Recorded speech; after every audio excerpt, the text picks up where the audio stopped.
Demo, let's turn our attention now to the map veto. A little bit different, of course, to best of one. Talk us through the process here for best of 3 map picks. Well, best of 3, it's very, very simple. You have a ban, pick, ban format. So each team will get, an opportunity to ban at a map that they don't want to play, or maybe a map that they want to take away from the opposing team.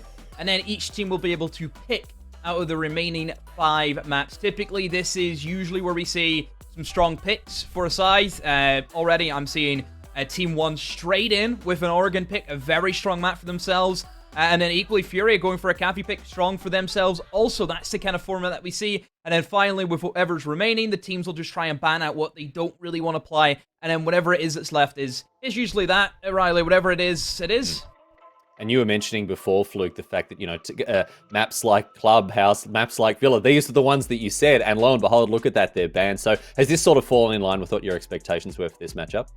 Yeah, pretty much. I think the only surprise, I guess, to be honest, if I was FURIA, I would have tried and taken them to Consulate. I would have put the pressure. Sure, Kafe can be an okay map for them, but out of 3, they've only really been able to pull 1, and we don't have a huge amount of sort of reconnaissance of Team 1 on that map, whereas Consulate, they've both played it quite a lot. There's generally been more success in the FURIA camp. I want to see why they want to sort of go to Kafe. Oregon was always going to happen. That is Team 1's map. They love going there. It's a big place for them. Coast, if it gets to it, it's sort of up in the air. So, it's depending on what FURIA have under the hood for Kafe is really going to decide this. Well, and this is what's really interesting to me as well, is that in the group stages, we just didn't see a lot of Kafe. We didn't have teams going down, sloping those lattes down to Kafe Dostoevsky. No, they were avoiding the map like the plague, particularly in the latter half of the group stages. Now, we've seen it more than ever. Throughout this weekend, it's been picked a bunch of times. We've seen a lot of siege on this map. I reckon FURIA here have got something up their sleeve. Let's talk about the teams. We'll kick things off with Team 1 here. Have a quick look at their roster, who you're going to be seeing on your screens here. Clicking the heads and getting the dragon done. And Team 1, again, Demo, we've talked about this. Up-and-coming team, very, very strong, very convincing performance, and a lot in front of them for them to prove. Yeah, Team 1, loved watching this side at Invitational. I think for this team, there are some expectations. I think now they've kind of got to the stage where we expect them to win some stuff now. It's not really the premature phase where, it's a new team. We give them the benefit of the doubt. They're still learning. I think they've learned quite a lot over the past 6 months, and I think this is now where they should start winning big time.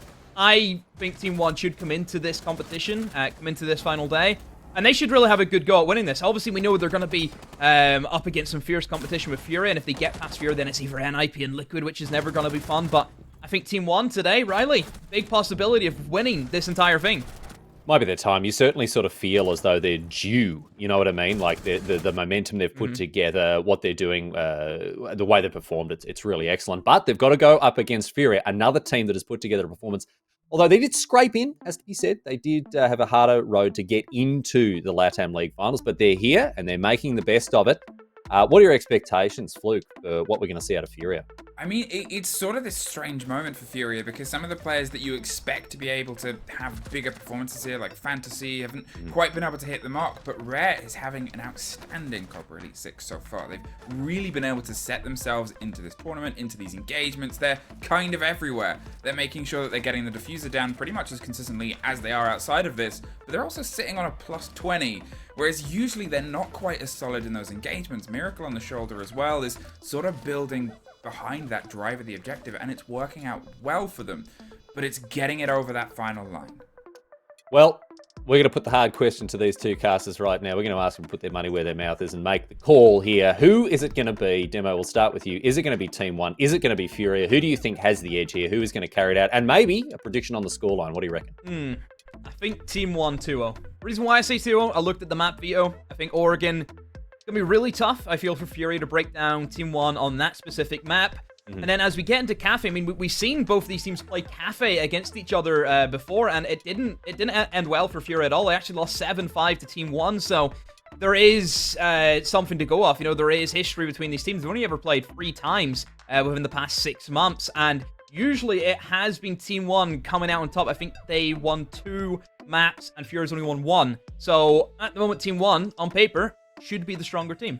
All right, Fluke, what about that? Are you going to fall into lockstep here with Demo, or are you casting off in a different direction? I unfortunately have to agree with Demo. Unfortunately, hello. Just in general. Taste of Demo. Yeah, it's Team One. They're very good right now. They're sort of on the up and up. They've been able to sort of get this solidity as a team, as this roster, and they're very dangerous across the board, which is one of those aspects where FURIA, I think they'll still be able to pull this into a 2-1, but unless they're able to really get some pace on Kafe, which was pointed out, as I said, I want to see why they want to go back there. I want to see what they think that they can bring here over a map like Consular, which could have been a little bit more even-sided. It's down to them, but otherwise it should be, theoretically, statistically, a Team One day. I'll tell you what, looking at the player cams here, Team One really look in sync with each other, don't they? Bloody hell, they are. Look like synchronized swimmers here. It's Unbelievable really stuff from them. It's really incredible. That's what it's so leveled. Look, I'm gonna back Team One as well, based on what I've seen from them during the group stages. They just look to be in great nick. Honestly, they're hitting their shots. They're pulling stuff together that really has not surprised us necessarily, but really impressed a lot of people here. So let's get underway here. Looks like the players are ready to go here. Quick look at FURIA before we get stuck in, but we are heading down to kick off today's action. The first semi-final is upon us, my friends. What a pleasure it is to bring you live coverage of this. We are ready to get underway with the first semi-final with your casters, Demo and Fluke. Thank you very much. And now we find ourselves in Oregon. A very familiar, very familiar place.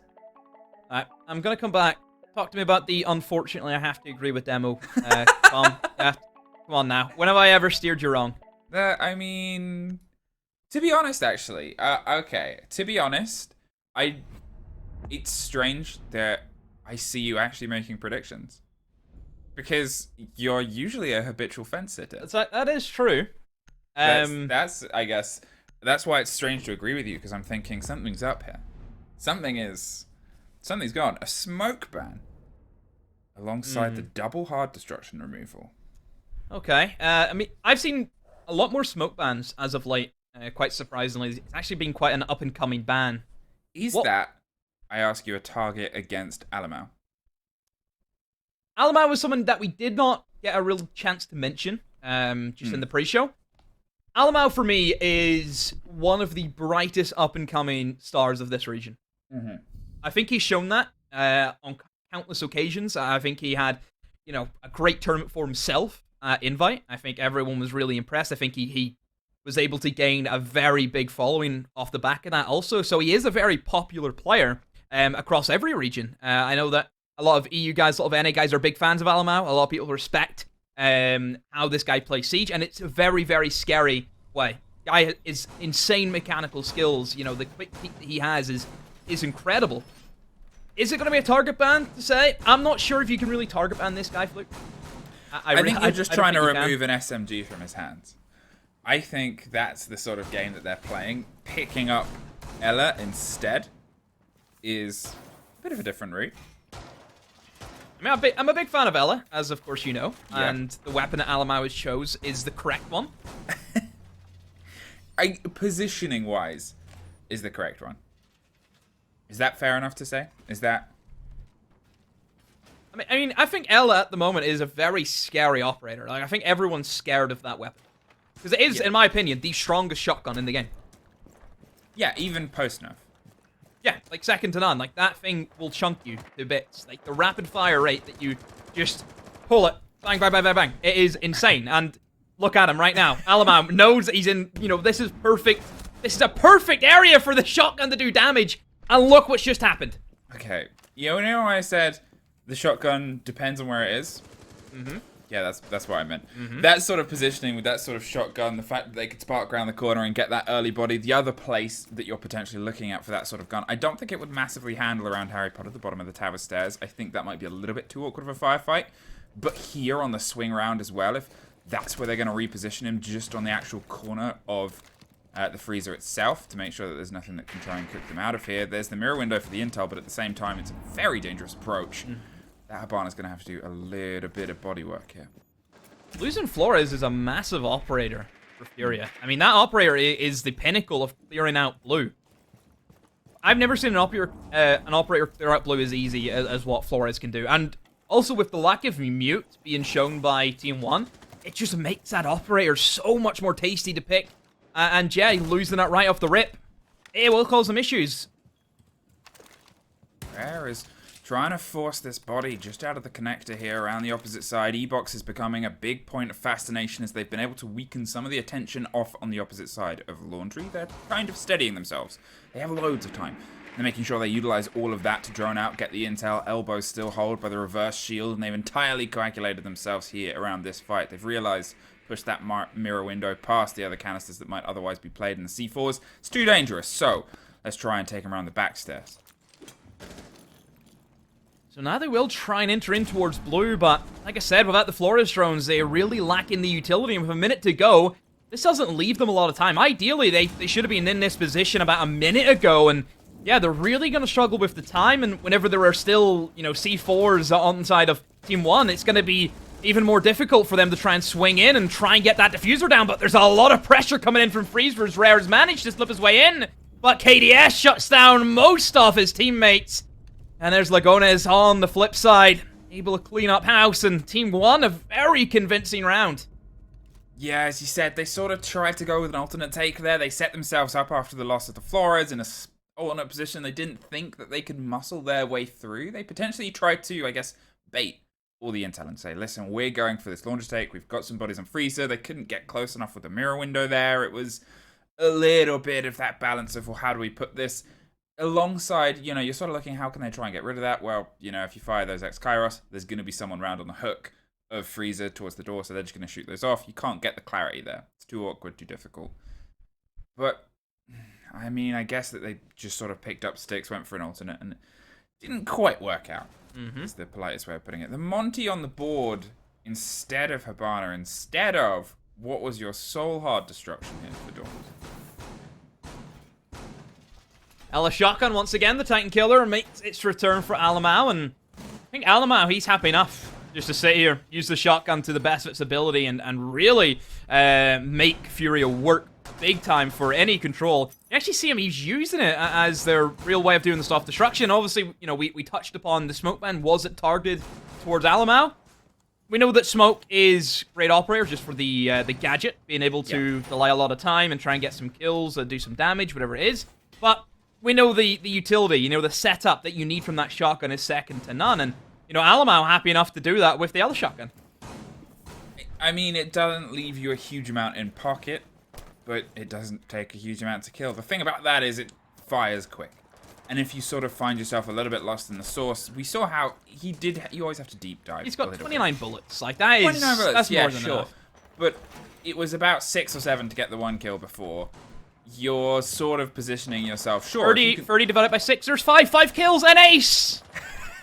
I mean, if anyone might be able to ace with the Titan Killer, the Ella Shotgun, it could be you or it could be Alamau. 2 players, a similar level. But Rare, on his birthday, it's 19th birthday today. Happy birthday, Rare. 19. Young boy. Okay. You know, pro, quick reflexes. And with the Monty, I guess you're trying to use those to the best of your ability. Concerned about C4s over the top of the trophy wall from Attic. There's a very deep shield there on the swing. They're making sure that if anything gets opened on the far side after that drone, they can get the instant response. But here again, FURIA, they're just sort of trying to find the intel, prodding. I mean, Monty makes a lot of sense with a smoke ban. You know, one of the big counters to Monty, of course, is smoke. If you try and push in, you're going to get obliterated. And I'm not entirely sure what FURIA were thinking. They've tried to go for the quick plant right on the trophy door, but it just hasn't worked for them. Fantasy has now jumped in. He's inside kids. He's missing his shots, but will finish off. But here comes Alamau with a shotgun. That thing rains and hits them so hard. Alamau with a pistol as well. Oh, dearie me. Alamau is on one today, and it's only round 2. I mean, that Monty play did not work. You know what they were trying to do, sure. But the smokes hadn't even begun to pop. The only one that had was on the clear on kids' dorms. They know that there was a swing around there from Foosball. They still hadn't had the drive up Attic to get that solidity and the cross across the top. It was just charging into a hold. And it was charging into a hold that's set up entirely to fight off against you. Sure, they don't have a smoke, but they have multiple angles. And you didn't have anything to try and stop that. Alamau! Wow. He locks it off as if he's one of those players that's smurfing ranked that you always get that hits with the Ela pistol. This is not the start that you want for Furia. Not only have you lost 2 rounds, but you've also now gave Alamau a lot of confidence in himself right now. I think he came into this with a lot of confidence. But the fact that he's just swung 2 Oh no, with it's a made pistol him, and you know, killed them as easy. Yeah. You know, the guy's hitting every shot, and yeah, it's not bode well for Furia. Furia, very, very risky and a little bit confusing, right? Fair enough going for a Monty and trying to plant a trophy door. We've seen that before, and it's worked. But why didn't they open up the main wall? Like, why are they not checking these certain positions? They're trying to rush it incredibly fast, and it just hasn't paid off for them. They had a Thatcher on the board as well. And I think that's the sort of big drive there is, sure, you're playing against a Mute. They opted against their hard destruction, even though they're still bringing the Thatcher. Yeah, you can sort of try and brute force some of those positions and some of those plays, but you have to do a bit of the groundwork first. And okay, if you're not going to bring hard destruction, if you're going to completely ignore walk-in, and you're generally going to ignore the attic as well, but to be fair, they hit the attic just 5 seconds later, then you've got to do something underneath. You've got to try and put some pressure somewhere else, draw some focus away, because otherwise it's a single door, and it doesn't take a lot of effort to shut that. Okay. So, Furia, things have not worked for you, and you've switched off the Monty. Looking at their setup, it's fairly standard, Fluke. Nothing too out of the ordinary. I suppose you could make a pitch for, you know, double self-destruction, buck, and sledge. You could argue is, what's the point of bringing both on a map like Oregon, and especially for this bomb site, which isn't too heavy with self-destruction, I want to say. So you definitely could maybe bring in that. I think that Flores would have been a great pick for them, especially if they're expecting this bomb site. Whenever a lot of players will try and hold in towards the showers, that's where we could see Flores be a massive pick. Yes, entirely. I think, like, Flores being dropped early was a disaster for that round, and you can't sort of pull away from that because of the potential that he can offer. Yeah, it happens. And you've got to always still believe in what he can do, because the drive that he can do, the sort of force of positioning can be the big play. Fantasy is able to get the first there. Leve was sort of caught and cornered, and KDS wanted to offer some support but couldn't quite get there. They've been able to get this opener. They're able to try and isolate some of the push here. They're driving themselves to do the body work before that we sort of said they didn't pay enough attention to, but Neskin is there to get some revenge on the back line. There's a double window with a bit of attention. There's an Alamau with a C4 though, just underneath. Yeah, very surprising that Levy has went for that swing whenever he really didn't need to. KDS, that's a great peek through the Habana holes, and that is finished off rare. The birthday boy goes down, and now KDS is getting even more aggressive as he rotates into Kids, but no, Miracle is ready for him and shuts him down. They know exactly where Neskin is, and Neskin's doing a great job at wasting time, but will get caught. Not enough HP to tank those shots, and well, that's him going to go down. Alamau perhaps trying to bait Neskin. Hoping for someone to jump in the double window, but nope, Neskin has been finished off by Heist, but Alamau still happy enough to play from below. A C4 will go off, but nothing comes off that, so 2 versus 3. And well, Alamau, the way he's been playing at the moment, Fluke, definitely clutchable. That's it. You're sort of still looking at what's left to do. There's a C4 in the pocket. Alamau's going for a big rotation around the backside of Zulu. Is he going to go upstairs? No.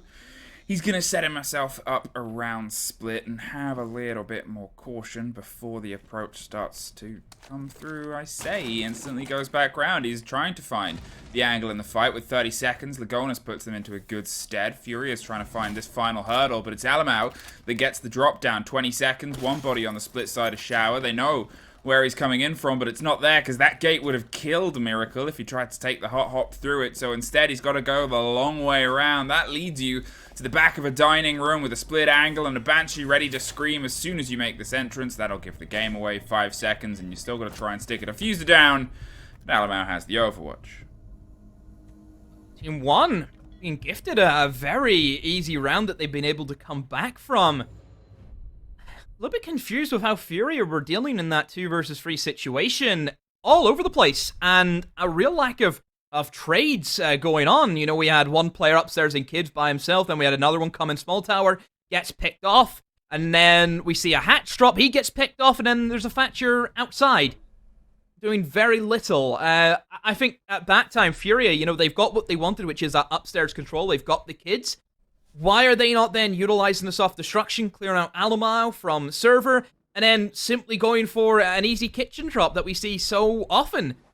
I don't know. It looks as if Furia were trying to do too much, and they didn't really have a lot to do it in. Yeah, I think it becomes that sort of conversation that we've had a little bit about Furia's approaches here. It's always tough to weigh up the decisions that you want to put together. It's always tough to sort of construct a take, especially obviously last time we were here, they lost the body early. But here is sort of one of the easiest examples of like, okay, well, they went for a take, then they pulled themselves back off, and they entirely lifted themselves up. In that way, they almost funneled themselves into all of the defensive setups that had been put down by Team 1. They hit all of the stuff that was on the Laundry Freezer side, and then went and hit all the stuff that was on the Pillar and the Blue side. In that regard, they found themselves not really clearing too much of it there. They'd got the best start possible. They'd put some aggression above. They'd started trying to get some of the control there, but they still didn't have... They still felt like they wanted to do more elsewhere. They need to try and, I guess, minimize the extra work and get themselves a little bit more locked in and focused on what they're doing on the site rather than what Team 1 are doing. So Monty is here once again. He wasn't brought for the basement. Now he will be brought, and also we're seeing that Flores once again. Lenda just has to not die. Just keep the utility and clear out the blue if that's what they're going to go for. Monty being used actually in the roam clear department, which, as we know, it is a great thing to have, Luke. We actually don't see it that often. Yeah, I think it's one of those... I guess it was the discussion around Monty was... I think as Pengu was saying, he's a very tough operator to play, which is why you don't see him too much, and why, when he's brought by a team that's good at it, it becomes a big problem, because you're not used to seeing it. It's not that people don't know how to defend against it, but you don't see it so often that you sort of... It's a little bit rusty, and being able to manipulate a Monty in a good way around that factor, if you don't really see it too much, is always potential, I think. A great multiplayer is something that is extremely rare to find, and whenever we find a great one, it's terrifying. It really is. We see Monty's, cripple teams. We see a team who's really struggling in the defense. They get then on the attack, and all of a sudden they've just struggled. And Alamau, dear Lord, he's something else. He really is. It's just another way of opening this up. 8-0. If you wanted a bit of a school of why we highlighted this player as a big potential one to come through, here he is. Has a bit of the cover. The Monty doesn't have any himself as it starts to swing around the back. Fantasy gets Neskin. Levy's trying to offer some support, but there it is. Alamau with one. Is he going to try and stick on for one more? The mirror shows up and offers some support. The pop round the corner doesn't quite get the reward it otherwise wanted. Rebuilds, restructures, and redefines his position behind the shield. KDS with the drop on the back stairs doesn't last too long. Fantasy is continually driving them, as I said at the start. A player who didn't have the best day over this tournament so far is a very important one to show up if Furia want to try and bring this together. A lot of pressure on Lagones to win that engagement, but does not. Fantasy is still alive and in a great position. He's battled back the mirror. Alamau holding down to blue. Will go for the swing, and down goes Fantasy. A 2 versus 2. Alamau is 10-0 right now. Double digits without taking a single death. Lenda will try and stick, and here comes Alamau once again, but no, Lenda will finally finish him off. Lagones in a 1 versus 2. 10 seconds, Lenda. Back in the diffuser, we'll try and stick it. No C4, Lagones has to go for the swing. The cover is there from blue. This should be an easy one for Furia. Lagones runs out of ammo, has to fall back. The flashbang's being tossed out. Doesn't have the ammo reloaded. Has the shotgun, and he's just getting toyed with by Lenda. Furia finally respond, but... Oh, Fluke, it was not clean. It was not clean at all. If we're going to talk about... what you think is the best shotgun in the game? I think the ITA is the worst shotgun in the game. Well, I think... Is it a real shotgun, though? It's not a real shotgun. And I mean... outside, I think under 2 feet, it's a shotgun. Outside of that, it's a display model. I like to call it a secondary, I mean, unless we see the big ITA come out, I don't really know if we can judge it, but when have you ever seen... When was the last... When have you ever seen the big ITA in a real competitive match? You've never. Does me invitational count? No, Meme tournaments count? No. Okay, then not That's remember. it's actually an interesting one. If that weapon's ever actually been played. I mean, you would have to consult the archives. You would have to throw yourself back. Is that stat noted down anywhere? I don't know if that's even a stat people would. Consult Siege GG. Mm-hmm. Get your best person on it. Yeah, okay, you don't see it too often. But, alright, it was good from FURIA. They were able to fight in. And I think that was a part of what I wanted to see from them. Yeah. Sure, the diffuser was going down late, but look at how they pushed it. They dedicated themselves to a take. They dedicated themselves to half of the site, half of the control. The opening engagement went against them, but they kept pushing. They kept driving themselves through. They're a great team, but they just needed that confidence to pull off the execute. The only thing I do worry about FURIA is Fantasy played extremely well.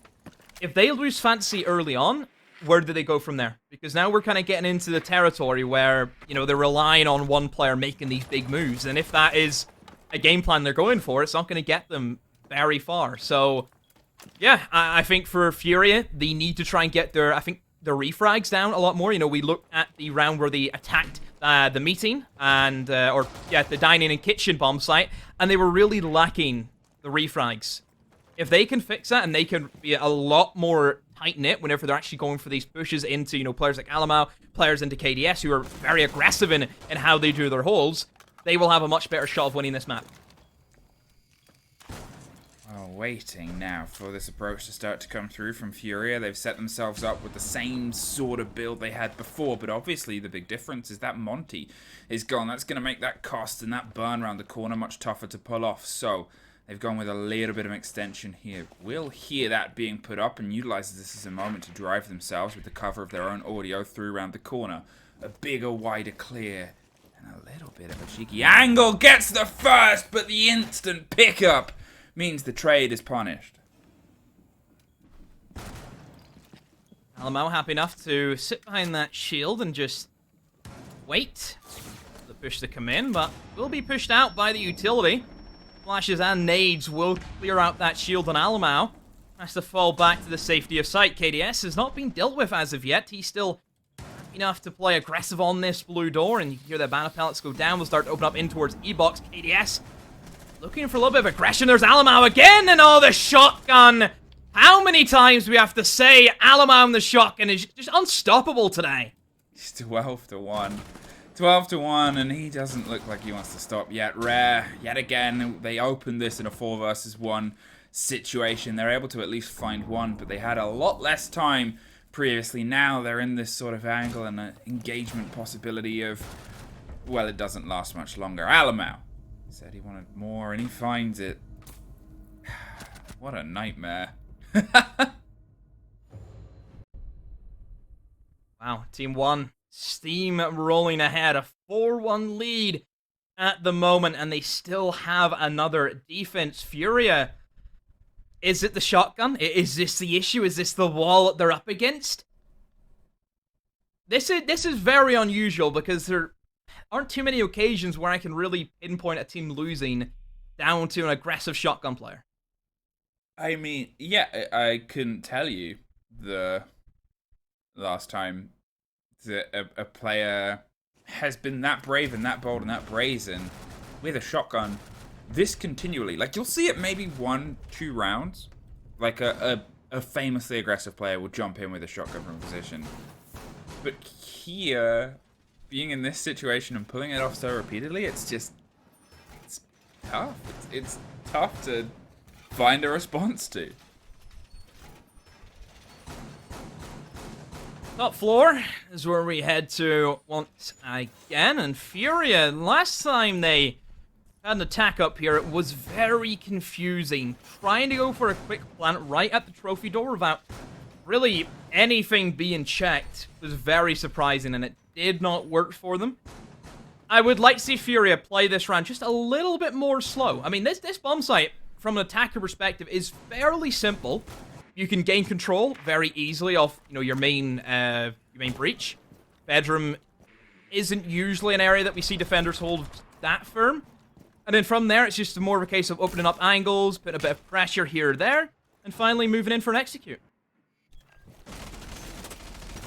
The spray starts to come through now, and they're just trying to see if they can get a 4-2 on the split, which, to be fair, wouldn't be the biggest nightmare so far. The real thing that's keeping them up so far is trying to get some semblance of control of the players, of the space inside what Team 1 are playing, because, to be fair, Team 1, they're not early on going for these huge plays, these huge rotations. They're not pushing themselves too far off the map or onto the site. Sure, they've gone for these rotations late game sometimes, but otherwise, they're quite happy to sit around the area that they want to hold. They'll move inside of it, but they're satisfied with the circle of control that they have, and FURIA has just struggled to sort of find their way through. Team 1 have that opening engagement.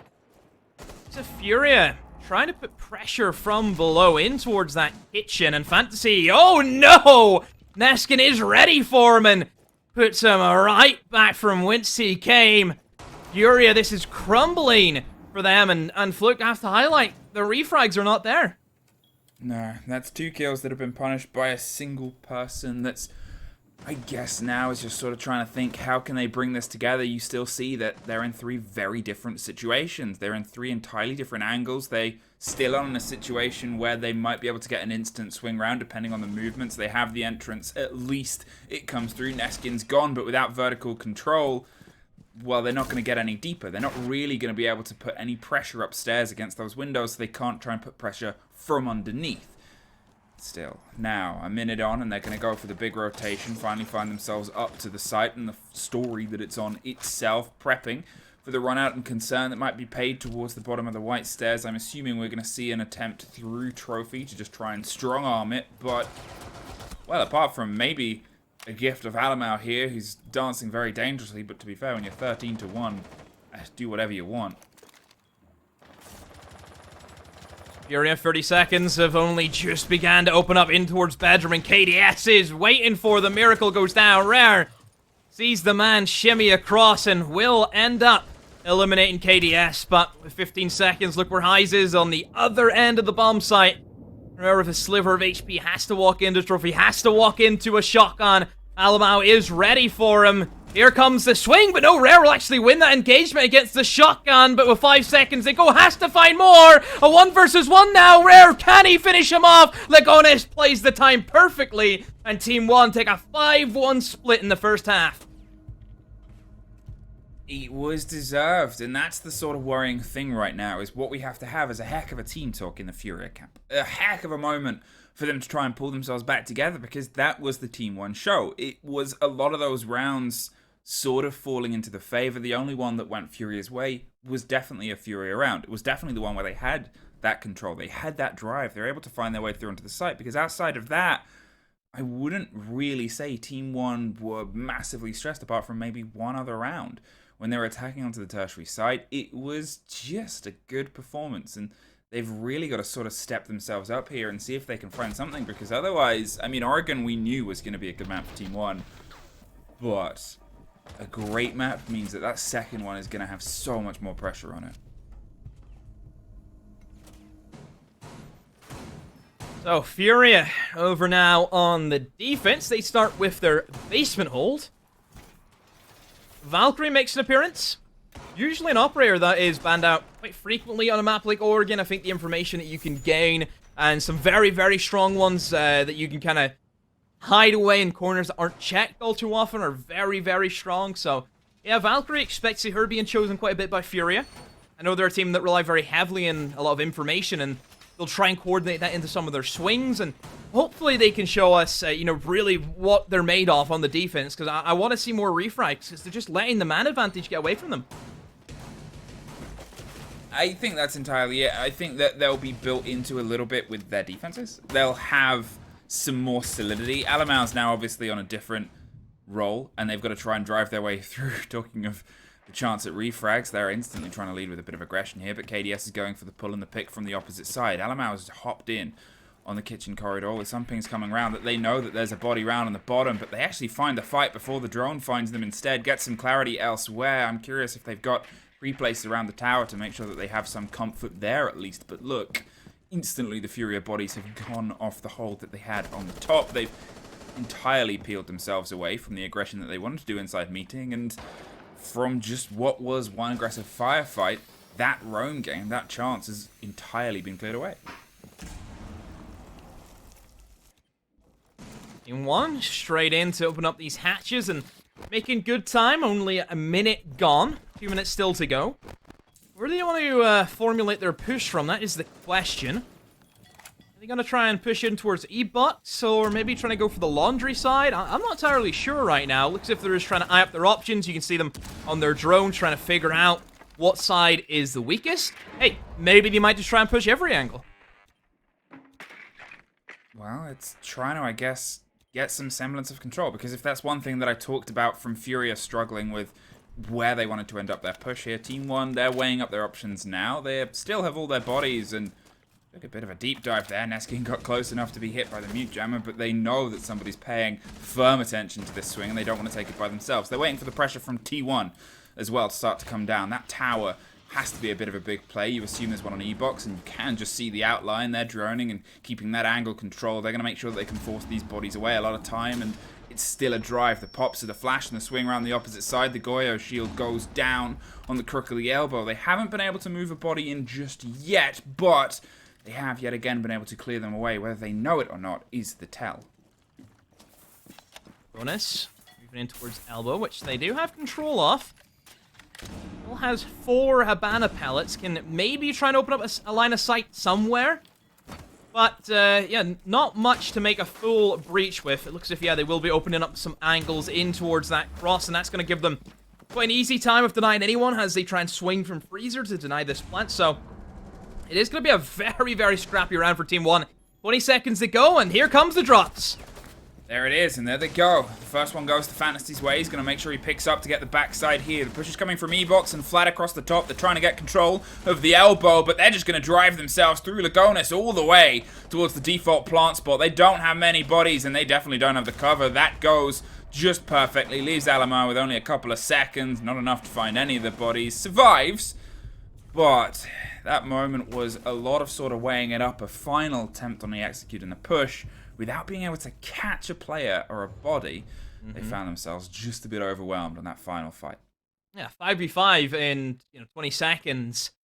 Not what you really want from an attacking perspective. I think Team 1 were probably expecting to get at least a pick or 2 picks and then try and go from there. I don't think they were ready for dealing with a full 5-man FURIA anchor where they were playing very passive, very safe, giving Team 1 absolutely nothing. So yeah, that round has worked out very well for FURIA. They know their bounds, they know their limits, and they were happy enough to fall back and play very, very heavy on site. Okay, that's a Ying in the hands of Alamau, and that's potentially the break that they might be able to utilize. We did see some bodies get flashed on the approach round, and we saw FURIA at least able to control themselves. They were quick to move out of the way of Team 1, wisely. It paid off in that final engagement, and they made sure they could buy a little bit of time, but they kept their lives. That Ying might spell a little bit more trouble, especially in the hands of a hyper-aggressive player like Alamau with the potential cover that can come through from Lagonis or Neskin. It's always a concern for FURIA. They're going to have to be a little bit more static on this hold, and they're aware of that. It's just, can they take a bit of a chance here and try and bite before those worrisome candelas start popping off? Yeah, Ying, Alamau. Big fan of this operator. I've seen him use it a couple of times over this week. Alamau relies very heavily, as we know, of just creating chaos. You know, whenever stuff is not going well for the enemy team, that's where he capitalizes. Yeah, he just comes in and picks up, 2Ks, 3Ks, 4Ks, whatever it is. Ying, very, very chaotic operator, can cause a lot of issues, and that suits him right down to a T. And it's not even as if it's, like, formulated to be a Ying push. He just plays it for himself. Now, steady. And as you said, playing it for himself and droning his way ahead, but it's Levy that opens it up. The big spray caught the body on the top of Armory Stairs. And this is one of the things I was talking about before on the previous round, is for all the early work Team 1 were doing, FURIA were good at making sure they didn't suffer. Here, I think from a little combination of bad luck and potentially a pre-placed drone, they weren't quite able to get themselves out. There it is. Neskin rolled it through. They thought that they had a little bit more control, a little bit more time. Unfortunately, the man on the top of the tower disagreed with you. Gone down, locked off the top of Armory, and that's going to put the rest of FURIA in a bit of a tricky situation, because now they know when push comes to shove, they have a disadvantage on this fight.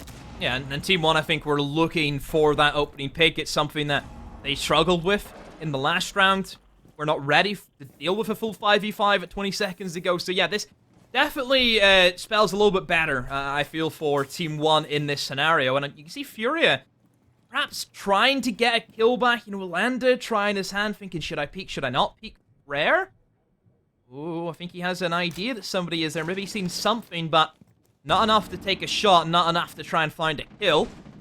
KDS waiting for anyone who wants to try and go for the creep. And oh, Rare, he's teasing us, Fluke. He really is.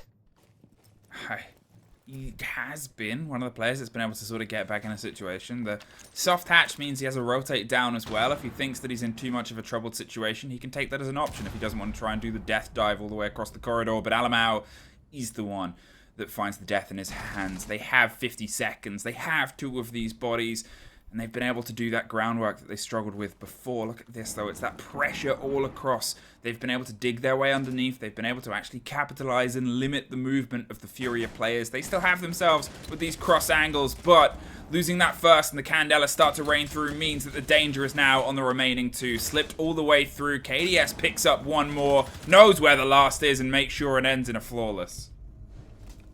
Very, very dominant from Team 1. I just also want to highlight the kill that Alamau got. There is a player downstairs in server, which was Rare. And Alamau repelled upside down on Big Window and shot him through the openings in the flooring that was made by FURIA. What a pick. And that really set off a chain reaction for Team 1. And you can see, Fluke, the difference. Whenever Team 1 have those early picks and they have more manpower, they just stomp into the bomb site and take everything for themselves. Yeah, and as I said, like, that was almost the, in a weird way, the failed... if you're going to highlight the failures of Team 1, which, to be fair, this game have been rare, their first attack was not being able to catch those loose players. Here, you know, they had the body on the top of the tower to get the kill on Armory Stairs. They had that in position before they went for the kill. There, they sort of had Alamo that knew that the body was going to play it underneath for a long period of time, so they made sure that he could sort of work in the situation. They couldn't quite get the threats on those beforehand. Getting a handle, getting a catch from FURIA, it becomes tough because FURIA now has to play the game of how do we pull back? How do we have the safety? Hey, is this a Warden? Let's see how it goes. It is an interesting pickup, but it's really one that's not going to help them. You know, what does Warden do in this scenario? Not a lot. Yeah, it's really, really difficult now to see FURIA pull back from this one. They have to have 4 perfect rounds. Going for kids again. This, I feel, is more a story of you're against one player who is hitting every shot that you just cannot stop. I mean, he's 16-2. He's on an 8 KD. He's having a good day. Would you go as far as say he's having a great day? A phenomenal day. On an 8 KD? Would you... Like, it's just ludicrous. It's so tough. And it's always that thing because you can set up however many holds, but if a player is having a great day or a great game, it's so tricky because there is no real response. It throws every bit of analysis out the window. Yeah. Like, you know, we can sit here and speculate all we want, and we can sit and say, oh, this is why, oh, this is why. Whenever in reality, we have one guy going absolutely insane, and nobody can stop the man. That's your analysis, so thank you. I'll be going now. It's been wonderful to have you.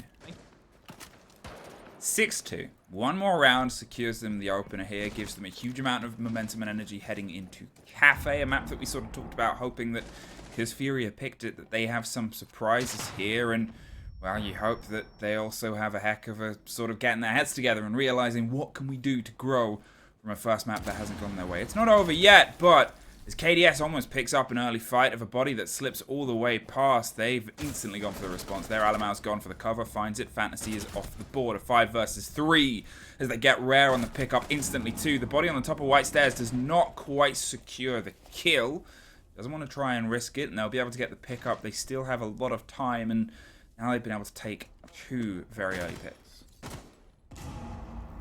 Yeah, 2 picks, and we know that's going to be a great thing for Team 1 as they set up with their final execute. Still a minute to go, and another one falls. Levy having the cover as Hives was after that down player, but instead himself gets taken out. And now a 2 versus 5, Landon Miracle. Will they need a miracle in this scenario? I'd be very surprised if we see them pull away this round as Team 1 are breathing down their necks, and Lagones and Alamau, Russian Alamau. Another phenomenal round to clean it up.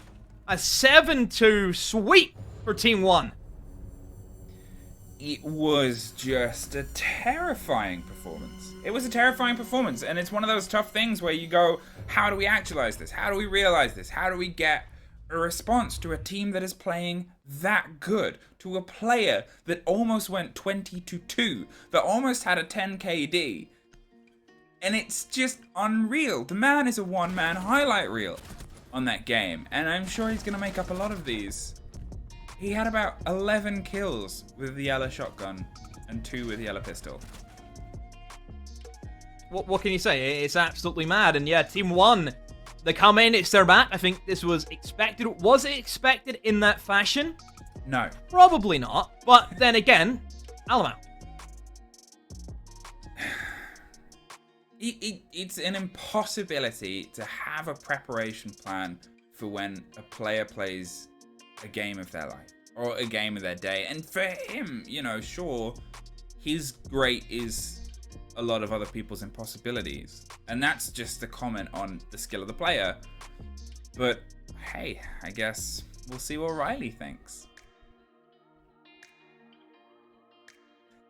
And we talked about the dominance that we expected from Team 1. We didn't expect it to be quite like this. Demo, heading into this match, all 3 of us tipped Team 1 as the favourites. But, I mean, if you'd asked me, I would have said 7-5, you know, maybe 7-4. Like, we just saw Team 1 coming absolutely clean house. They got the cane out of the cupboard and gave them a damn good thrashing. What's going on, mate? Yeah, and even the rounds I think that FURIA won, it was, you know, almost a round for Team 1 also. So, yeah, FURIA just not stepping up to the plate today. I think the lack of refrags really cost them. I think they gave Team 1 way too many man advantages. I think Team 1's shown that whenever they have those man advantages, they just clean it up. You know, they don't lose those.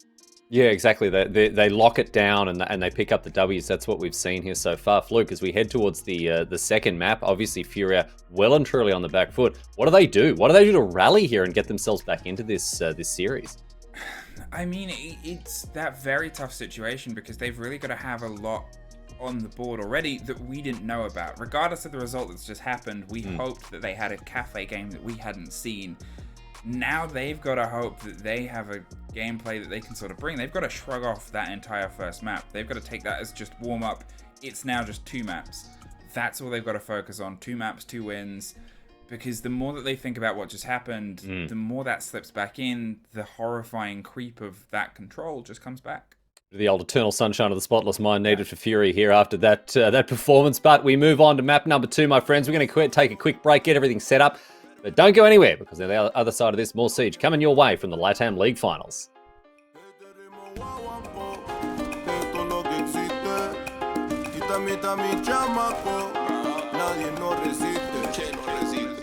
Estamos bravos, la chema tan brava, esta vida es brava, y yo también soy bravo.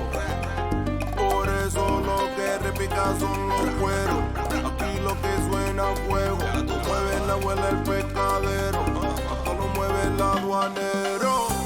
Norte al sur, lo vemos viendo, la orilla el mar, lo ve sonriendo. Yo sé lo que tenemos, no es para juego y esto divino.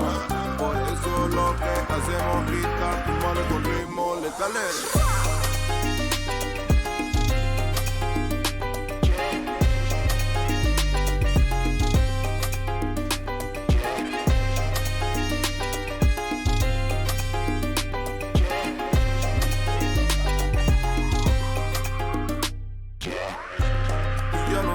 lo que pasa. Yeah. Mi abuelita ahora tiene masa. Aquí lo que falta el cajón. En esta jungla soy el gran león. Armen las cosas en el malecón. Lo que gozamos es salsa y son. Ya saben lo que... Welcome back to live coverage of the LATAM League Finals. We are raring and ready to go for our second map. We've seen already Team 1 get the cleaning supplies out of the cupboard and absolutely wipe the floor with their opponents in Team FURIA, I should say. FURIA, will they rally? It's time to head down to our second matchup with your casters Demo and Fluke. Let's get to it. Back in we go. I mean, what words do you think were delivered to Furia? Just kill him. Yeah. And obviously him referring to Alaman. And look what they've banned. Right off the rip. Ying! Unfortunately, I don't know what the translation means, but I'm sure it's Relaxer. I'm guessing relax. apparently he said I'm gonna kill you, our producer says in our ear. Oh. If that's the correct translation or not, don't hate me. Wait, no, don't. Why would you want to kill me? Well, I understand. I'm not going to go there because you might actually start listing reasons. I think we've been there before. On a many long broadcast day. Of course. Valk and Echo. Wrap it up. Valk makes sense as a removal. You're looking at a map that can A lot have... of info. Yeah, it's a dangerous one for a clever Valk player. It just gives you a little bit more safety. For a team that likes to play dangerous as well, we saw Team 1... They didn't pay the same attention to the outside game that I think Furia did. They were a lot more, I guess, comfortable to sort of, this is what's in front of us, this is what we're going to take. Whereas Furia were very cautious about the outside, and removing Valk plays better, I think, into Team 1's game. We're actually seeing 3 changes since the last time they played each other in Kafe. Now it's only like a month ago. The only remaining is actually Thatcher, who is the only one who was also banned the last time. Last time we seen Goyo be banned, we seen Flores and Mira. A little bit different, obviously, this time around. I think Ying, the real thought process is to counterban specifically Alamau in that element. I think you've added to, of course, Valkyrie. We've seen Furia play Valkyrie. I think that's just Team 1 having a little bit of comfort, feeling that they don't want to have to sit and, 360 look around a room for a Valkyrie camera. And also the Echo ban is an interesting one. I think that might be maybe something that Furia have picked up on that they feel like could be a good ban against Team 1. Kafe, I have a lot of curiosities about from the Latin American region, because what I saw from SI, from this region especially, was so fun. It was just exciting, especially teams like FaZe and the takes that they would put together. It was very creative. I thought that the region as a whole had a really good Kafe game, and although they don't play it as much, it's still just, it was one that it still sort of stands out to me as a really good map for the region.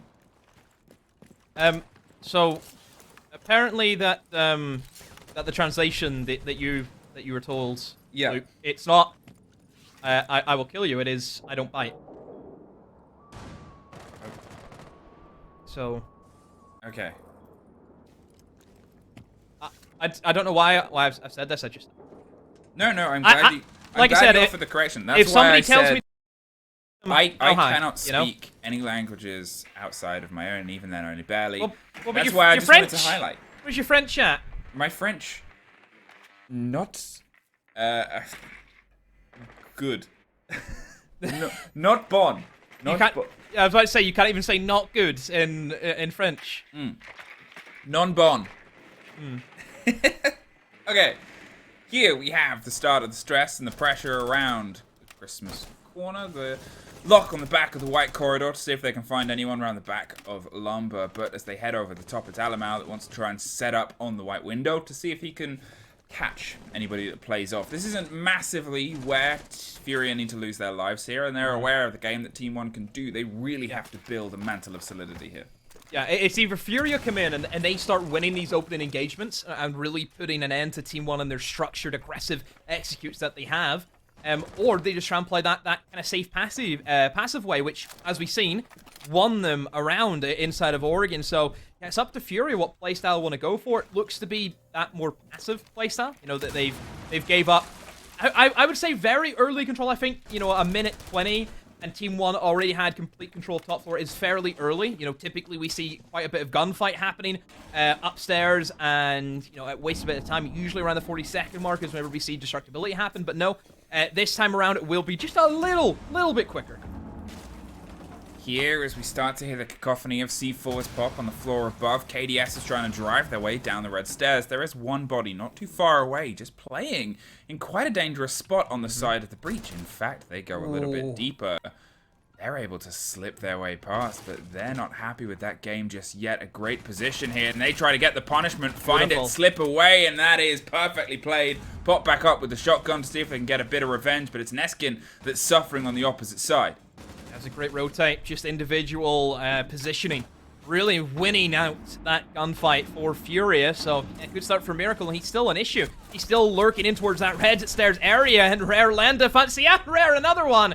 Oh, lock it down, a flurry of kills come out, and a flawless round to kick things off for FURIA. This is a much better step in the right direction.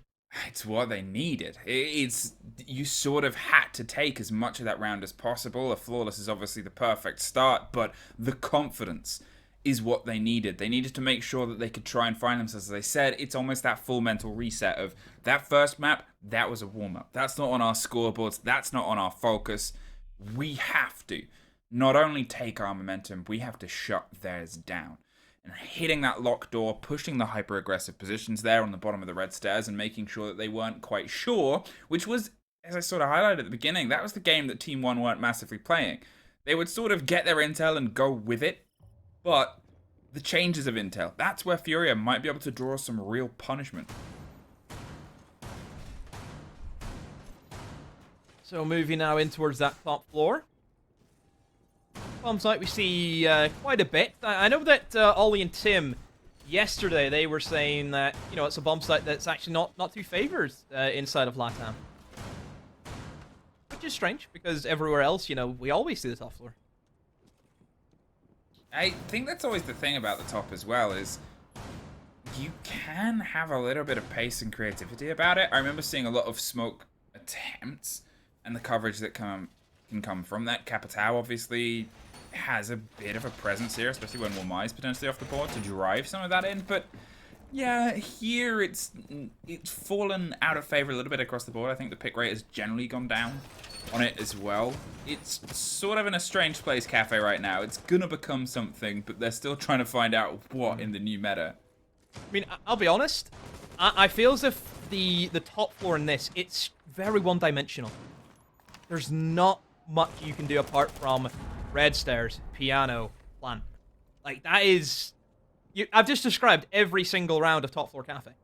Yeah. Apart from the odd, you know, a Mario in through New Belt. That's about it. You know?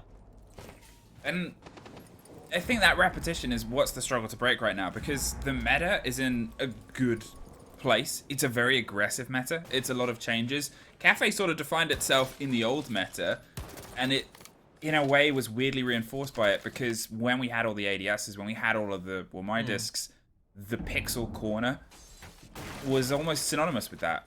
Rare? Oh, nothing. No dice. No birthday gift. Yeah. I think Kafe is also a map that it suits certain teams. You know, there are certain teams that go to Kafe, and we know they're just so dominant on it. You know, it's one of their fortresses. Whenever I think of Kafe, I would say, for me personally, one of the best teams in the world in Kafe is TSM. Like, hands down. I love every time I see TSM play Kafe. I think, oh, well, the other team's lost. You know, it's one of those maps. You know, we look across Europe, for example. I always think Russian teams do very well on a map like Kafe. Oh, entirely. I think that what it plays well into a Russian team as well is how, not in a negative way, but how formulaic it can be and how cooked it can be. The consistency of approach is something that the Russian machine knows better than most. At the moment, both teams really haven't shown us all too much. Team 1, I would say, much more slower pace than what we've seen in Oregon. You know, we're at a minute. Still haven't found that first hit. However, FURIA have. Finally, they will get that first kill on the board for them. Neskin opens things up on that Iana.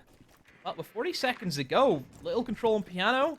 Not really sure what they're going to go for. They don't have a lot of time. Are they going to look maybe Perhaps for a Skylight, that was close, and Neskin still wins that. Oh, And if he ran in, Fluke, easiest kill of the game. easiest kill of the day, potentially, as the spray starts to come through. The grenade hits the backside of Lumber. They have some of the cover, but the pop-up doesn't quite get the lock-off. Rare gets picked up by the traders. Alamau tries to swing in. 20 seconds, though, and they still got to try and make their approach. Popped up over the chassis of the bomb. Miracle drives his way through, gets the diffuser cold. They have no real time to find it. No body. They'll at least get the pick up there. No, they won't. Highs pops with the pistol. Drops to the story below. And Furia is able to find themselves their second.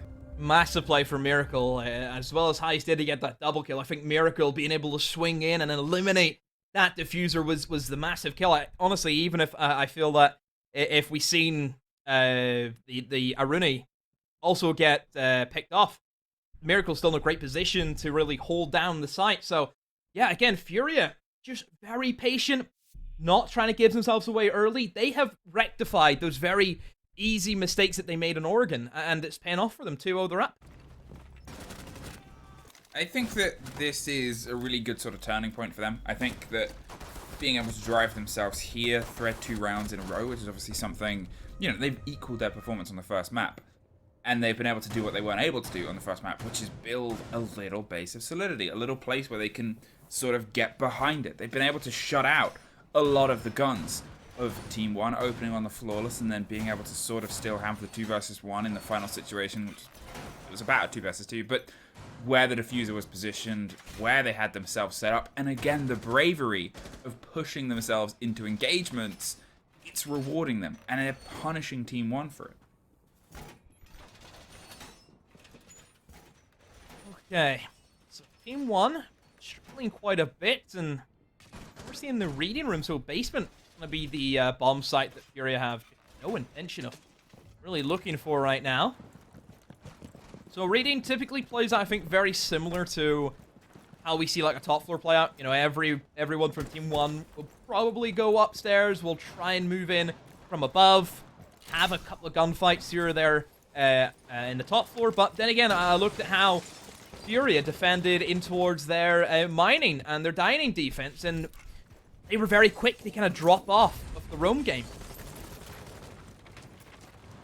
Well, I guess it's seeing if they can apply some of this pace and some of this decisiveness to the game itself, because at this point, they're obviously been able to get some parts of the Nomad with the control. She's going to be a consistency throughout this game. It's isolating those staircases and going for the hold here, but they're just, I guess, sort of struggling to put the pieces of the parcel and the puzzle of Furia together to try and then get that, I guess, completed picture and see what they can do with it. Oh, Furia. Rare perhaps looking for a quick jump out here. Somebody, and oh, wins that engagement. How has he pulled that one off, Luke? KDS is quick enough to have the refrag, but still again, Furia applying that early pressure, taking the man count away from Team 1 and keeping it as level as they can. That's it. There it is. There's that instant response. There's that revenge that we sort of talked about before, and how important the trades are going to be towards this game, and the pace that can otherwise be applied. Obviously, you look at the cost here, the Nomad gone, the air jabs, I'm not entirely sure how many were put down, but usually they were quite late with them, so there's still that cost, there's still that blow. There's a little bit of a blow of utility there. The Habana pellets didn't quite find their way through the window of the train. It's a bit of a growth here, and it's a bit of a cost. They try and angle themselves and clear just a pocket of space, but without the control and the firefight on the stairs on the backside, Alamau's going to have to try and swing around pillars. Can't quite find the kill. Agonis has the cover, though. Finally, they have a bit of a body advantage. Yeah, they do, and even now they're going to the extent of opening in towards those reading walls, which it's not a very common thing to see being opened up. I think in this scenario where they're trying to push in towards obviously that mining or that dining area, it's going to be definitely a great play for them. Landa, a lot of pressure on him as the smoke. He needs to try and deny the plan. He needs to just waste as much time as he can. Has one more toxic bait, but just gets caught out. A quick swing from 90. Miracle has to have a massive blank now, and then he comes, will eliminate Neskin. Diffuser is going to be stuck. Kai's is trapped in white stairs, and Miracle all by himself as he rotates in towards Train, and Diffuser is going to be down, and now Team 1 just has to set up their crossfires, hold their angles.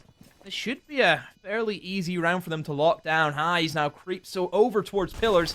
Gonna have to go for the jump. Alamar will meet him. Alamar, watch yourself. Almost gets taken out. Still in a good position. I say that as Highs actually goes to the swing now, 2 versus 2. Miracle has to make a move, but perhaps waiting for Highs to drop down the hatch, and that's exactly where Highs will go. He finds another one. KDS goes down, and all of a sudden, Lagonis has also lost it. Highs has went on an absolute rampage against Team 1. My word, a triple kill there. I was gonna open that with the point, and I was gonna maybe sound smart if things hadn't gone their way, and said, well, they haven't opened any vertical holes. So this diffuser's sort of been able to slip through here. You have that punch. You might be able to cause some destruction. Sure, you expect some fire, but then he goes and just utilizes the singular hatch, that drop rotation anyway, isolates them in 3 1 versus 1s. I mean, prove me wrong. Sure, it's a dangerous game not having any angles down outside of that, but still... Look, you've tried to think you were smart, but look what's happened to you. Is that like a running theme for you? Oh, consistently. Story of my life. Look at that, some energy. There's the clutch. It's a big round. Very, very big round, and it's almost deja vu, except it's Furia's time to, like, go 3-up. Which is great. You know, I'd rather, you know, it go this direction than, oh yeah, Team 1 have came in and just stomped them, and Furia just... that there and thought, oh well, there's always next year. This is Siege. This is what we live for. This is it. These plays, these moments, these reels, these highlights. So, how do you respond, Team 1? You almost had a round. You almost had a clutch. You almost had a play and a moment there. You almost had something that started to piece things together. And from this, you've got to be able to sort of have a make-or-break moment, because losing... Okay. That was a peek out the top of the window. Losing a body this early isn't going to help things. Losing Yuriana with those grenades isn't going to help too, because he utilized her to get through a lot of the holes. Thankfully, Aruni's not on the board to try and burn through even more utility, but still. You can have these moments where your confidence can be made or broken by a round like that, and I guess hoping it's not broken. Okay. Once again, I mean, losing that opening pick. Team 1 really struggling in that department, but like I said before, Fury, you have to commend them. They've came in with a much clearer mindset in terms of how they want to play their siege on Kafe, and it's working out for them. These mirror windows, going to be very tricky, I feel, for Team 1 to eliminate. Sure, they have an operator like Cabana, but those mirror windows are going to be comboed with a mute jammer, then yeah, they will definitely struggle quite a bit with obviously a factor ban being brought in. So I feel as if Furia are playing, you know, very well to the current ban situation that we have, you know, realizing that, hey, Mira is open. Mira on Kafe usually is banned out, so, yeah, play to your strengths. Well, this is a little bit of a caution play now. Obviously, as I said, we saw the utility that got pulled out very early on. We've got to see if they can make things work and happen even without play. The swing comes round, pre-fired to make sure that they're not caught on the opposite side. They've played the back of the mirror window. They've taken control of the top, but there's still the whole of the floor they've got to try and battle their way into to see if they can actually get a handle on this and diffuse it down. Still getting some solidity. Still burnt through a lot of utility. Still have over a minute left, but you also have all 5 players. Here comes the chance at some verticality. There is nobody found as of yet, and with 2 more C4s still in pocket, it's a dangerous game to play for the Sledge. 2 mines going off. Rare, of course, bringing that Legion, just trying to assist them. A lot of entryways, as we know, for this bomb site, so certainly having just a little bit of info. Lagonis has to be careful. Almost got blown up by a C4 that was expended by Furia. Furia very heavy on the C4 game. 4 C4s being brought to play, but I think it's expected for this bomb site where there is a lot of destructibility. The entire piano can be blown up. So, yeah, definitely a good strategy from them. Let's see if Team 1 can try and go for this execute. They do have reach in towards that quad wall of mining, but now at the moment just waiting to see where they want to go. KDS will be the first man to leap in, and oh no, that was a very bad decision. Rare is waiting for him, and another kill comes in. Furia just cleaning up house. Team 1 crumbling apart in Kafe. Furia running away, another flawless map free. Perhaps. I mean, apparently so. It's a very different Furia to the team that we saw in the first map. It's a very different Team 1 to the team that we saw in the first map. It's, yeah, I guess, yeah, both these teams have entirely planted the flag and been like, yeah, this is our map. This is the map that we chose, and this is the map that we're going to win. Which sort of gets the excitement going for Coastline, because you're thinking, okay, well, who's going to be the one that actually has that final pace? It's a best of 3. It's a long sort of engagement. These first 2 maps, so far, they're going by quick. Obviously, we're 4 rounds in, but with 2 of those being flawlesses, Team 1, they're struggling to get a handle in, and there's only so much damage you can sort of take. A 4-2 split would still be workable for them and still be kind of standard, but anything less than that, they might find themselves in the same position where Furia were on the other side, where they're just a bit demoralized. They'll have so much energy coming into their attacks here, Furia. The first time we're seeing Kitchen. I haven't seen them down here as of yet. Team 1, are they going to really attack this? I mean, Team 1 haven't really changed up any of their attacking operators. I think it's been pretty much clear cut right the way through, which, fair enough. I think running the same attacking lineup for, you know, a map where every single bomb site can be played, every single bomb site can be defended, it's obviously going to be a good idea, but I feel right now they're 4-0 down. It's clearly not working. I think they have to start looking at other options. I think it's... I mean, other options is always a big conversation to have in this sort of mid-game play. It becomes the argument of, do we think that the problems that we're suffering now are ones that are driven by poor performance or poor selection? And that's sometimes very tough to get the definition and divide between inside a game especially. Max kills they have is 2 on Team 1. Oh, rare. Very, very filthy. Alamau was looking to sledge the hatch, but gets shot down, and all of a sudden, Alamau has turned into a shell of the man we see in Oregon. It's a worry. It's a bit of a surprise and a bit of a shock, but at the same time, you know, as we highlighted before, Alamau's a fantastic player, and that was one of those games of a season for a fantastic player. It's far from the last. People have ups and downs, and unfortunately for them, they haven't quite been able to find their way in. If they get onto the defense, we've seen players entirely light up on a side on a map before. It's not just that moment. We've got to, you know, you can't really forget that he was able to get 12 or 13 of his kills on the defense. He went about 13 kills before he died. Previously, he can't quite find the way on the attack, but I don't think any of Team 1 can. They're trying to do these holes. They're trying to find some damage here against Furia, but they're not leaving themselves a huge amount of time. They're getting a little bit of pressure. Their best position was in the post-plant situation, but they sort of handed Furia 3-1 versus 1s. And, you know, in a 3 versus 2 post-plant, you should be able to keep a little bit more, and it's just this disconnect that suffered them on their attacks.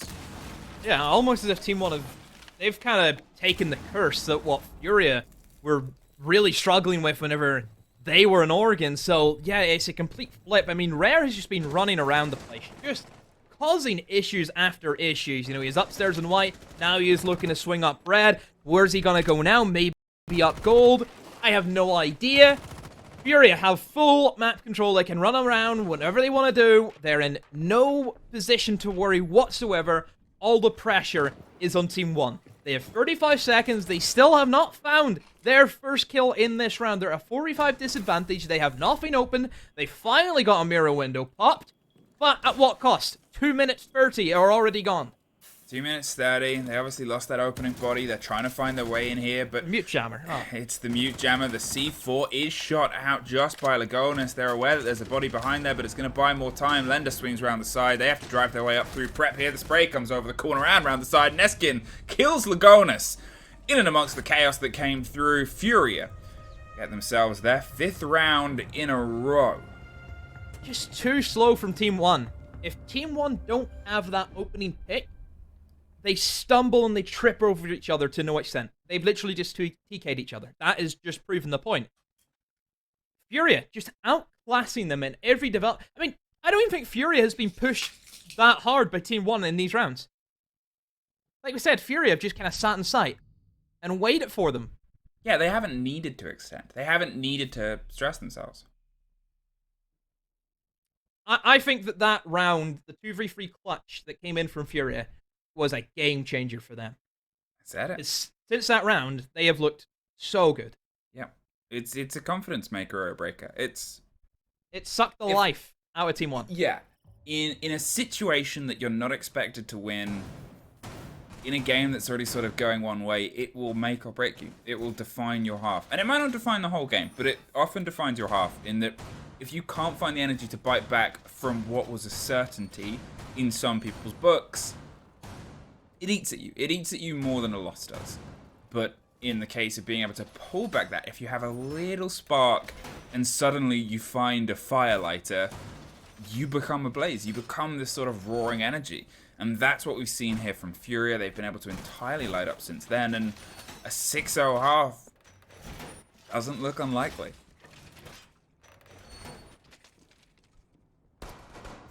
Right. Final round off the half. Team 1, they need something. If they go 6-0 down, big ass to see a 6-0 comeback or reverse sweep. They do not happen all too often, Fluka, as we know, inside a competitive siege. Not like the olden days where really anything was possible. Now we're at a stage where just the level of gameplay that we have across every region, teams don't let, things slip.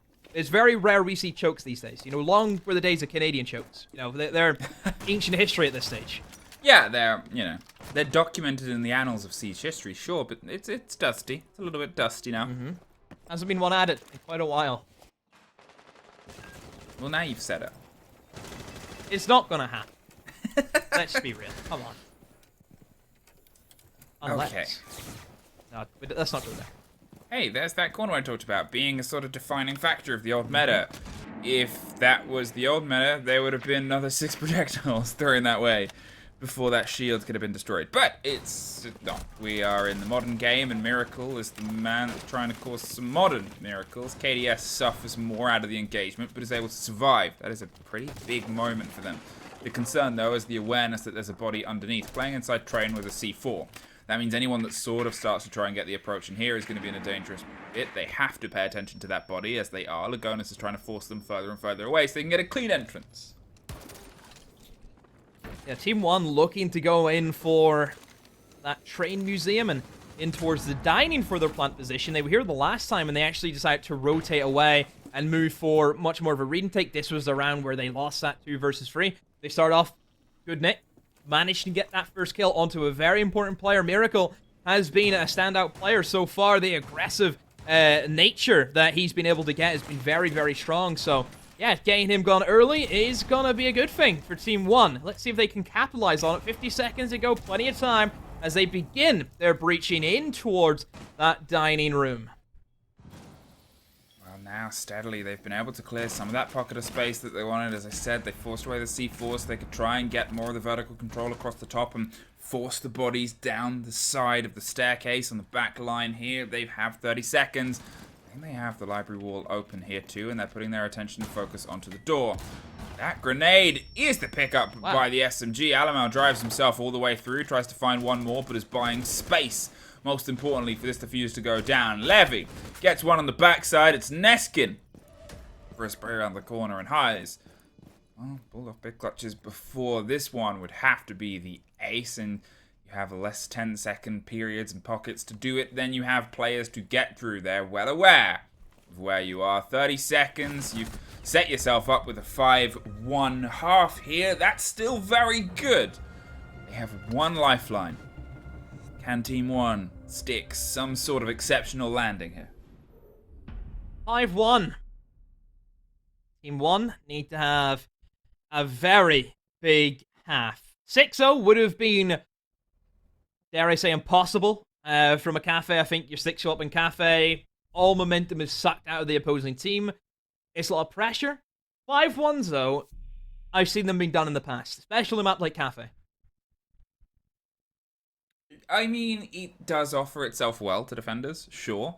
I think the biggest takeaway here is the sheer momentum and energy that on the rounds that were Furia's rounds, they were Furia's rounds. It was the same thing that I sort of said about Team 1 on the first map, was those rounds that they took on their first half, that 5-1, those were Team 1 rounds. There wasn't a contention. There wasn't a drive to the end.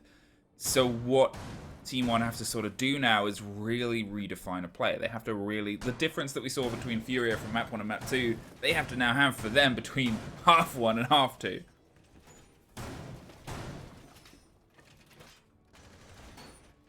Okay. 5-1. Big ask. See if they can do it. Starting off on their kitchen. The Alamau onto the Vigil. Very aggressive roaming operator that we see to some degree on Kafe. Of course, going to be great for denying any information. Any drones that come his way, he can just simply be invisible to them. And play as aggressive as he wants, and that's exactly where he's going to start. An aggressive nature in towards that top floor is where he heads. Now, as they sort of try and formulate a bit of a hold and a bit of a control there, Neskin's making sure that they have the space to move and manipulate up top. Their play before was one where we said FURIA couldn't quite find the punishment on the outside game. They weren't able to isolate the players, but it seems like here, Team 1 have gone for a little bit of a wider hold. They're exploring Kafe a little bit more than they did on Oregon. It allows you to, as a defender, you sort of build yourself up with these storied defenses, and they're no different here. Can FURIA do what they couldn't quite do before, though, and connect some of these dots to punish them earlier, rather than later on in the dying throes of the execute? It starts on red, as it often and always does. Where does it go next? FURIA happy enough to take their time and find Alamau using the drones to best they can. Have an idea where he is, of course. You can see the white flares flash up on their screen.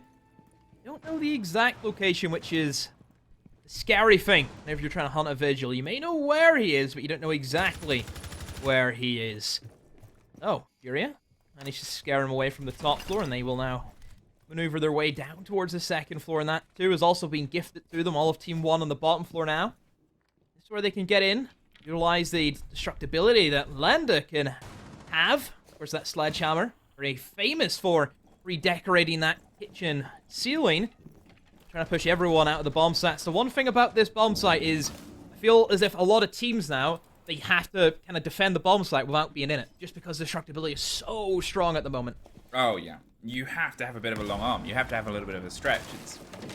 It's a cool sort of movement, I think, for the meta to be in, where you have to have a little bit of movement, a bit of growth. You cannot just really solidify yourself and hope that the lockdown is enough to cover you. Here, they still have that.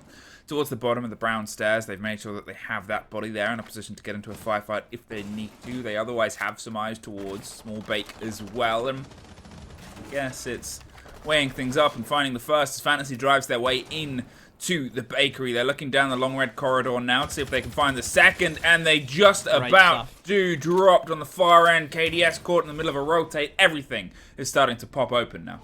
Yeah, Fantasy just driving in. He's been great so far today of just getting in a great position to really open up the enemy side, and Eyes will pick off Alamau as he is looking for a quick rotate. 10 seconds to go. I mean, these smokes are causing them issues. They have to try and stick this defuse, but Lagones knows that they have to try and go for the diffuser. He's getting up close and personal with a shotgun. He misses the blast, and that will cost him his life. FURIA right in with the kills. The diffuser being planted. Neskin all by himself will manage to down Lenda. C4 getting tossed down. Is enough to kill Rare? No, it's not. A 1 versus 1. Rare trying to battle back. He's moved in towards prep now. Neskin reloads the SMG, a flashbang to keep him at bay. And now you can see Rare relocate into a better position for himself. Finish off the down player who's giving out information. Diffuser in a very bad spot for Neskin. Takes more damage and will lose his life. FURIA push themselves to match point. A great 1v1 being shown by Rare. I mean, that was a drive suddenly. That was, in a way, some of the stuff that we wanted to see from FURIA before was that set up and execute. They knew what they wanted to get a hold of. They drove themselves in with a lot of pace, and when things didn't quite connect the way they wanted them to, they still kept pushing. They kept driving. They knew what they had to achieve. They didn't dawdle, dilly-dally, dabble. They destroyed the defenses, and they made sure that everything sort of fell into place, whether they had to force the pieces or not. And Now, suddenly, they find themselves in a situation. 6-1, back from the 7-2 they suffered on the previous map. They need one more connection to push themselves through onto Coastline. Not only with the sheer amount of energy that they could potentially bring to a map that is built on energy, but the performance and what they've been able to pick themselves back up from is such a bout of fire for them. 6-1. Good position for Team 1. Change the bomb site. Upstairs they go. We're seeing Maestro be brought in. This is probably Maestro's best site in the game, bar none. Don't think there's any other site where he has this much of an impact. The fact that the Maestro cameras can be placed in very, very strong positions, primarily where we're seeing the bomb chassis. You can jump up on the table inside of Longbar and simply put them on like one of the pillars. Very, very strong. A lot of coverage. Difficult for an attacker to actually remove them. And of course, as we know, the Aldo in that scenario where it feels if this bomb site can get very bottleneck, you hold on M1 and the Aldo's just going to kill everything. I mean, yeah. There's a famous sound that gun makes. Yep. It's much more longer than that, I feel, though, because that's... It's a little bit longer than that. What, are we just having burst fire, Maestro? Yes, I've accidentally pressed a button that not many people press in this game. And when I press it, it's the accident of changing fire mode on a gun. And then you go to single fire. And then I go to single fire, and I've accidentally put the Aldo on single fire. Then you're playing for one taps only, therefore you're playing for cappers, therefore you're trolling your games. Yeah, and that's it. If anyone ever changes the fire rate on their gun and goes to one tap, you're just trolling. Yep, playing for cappers. 6-1, Furia.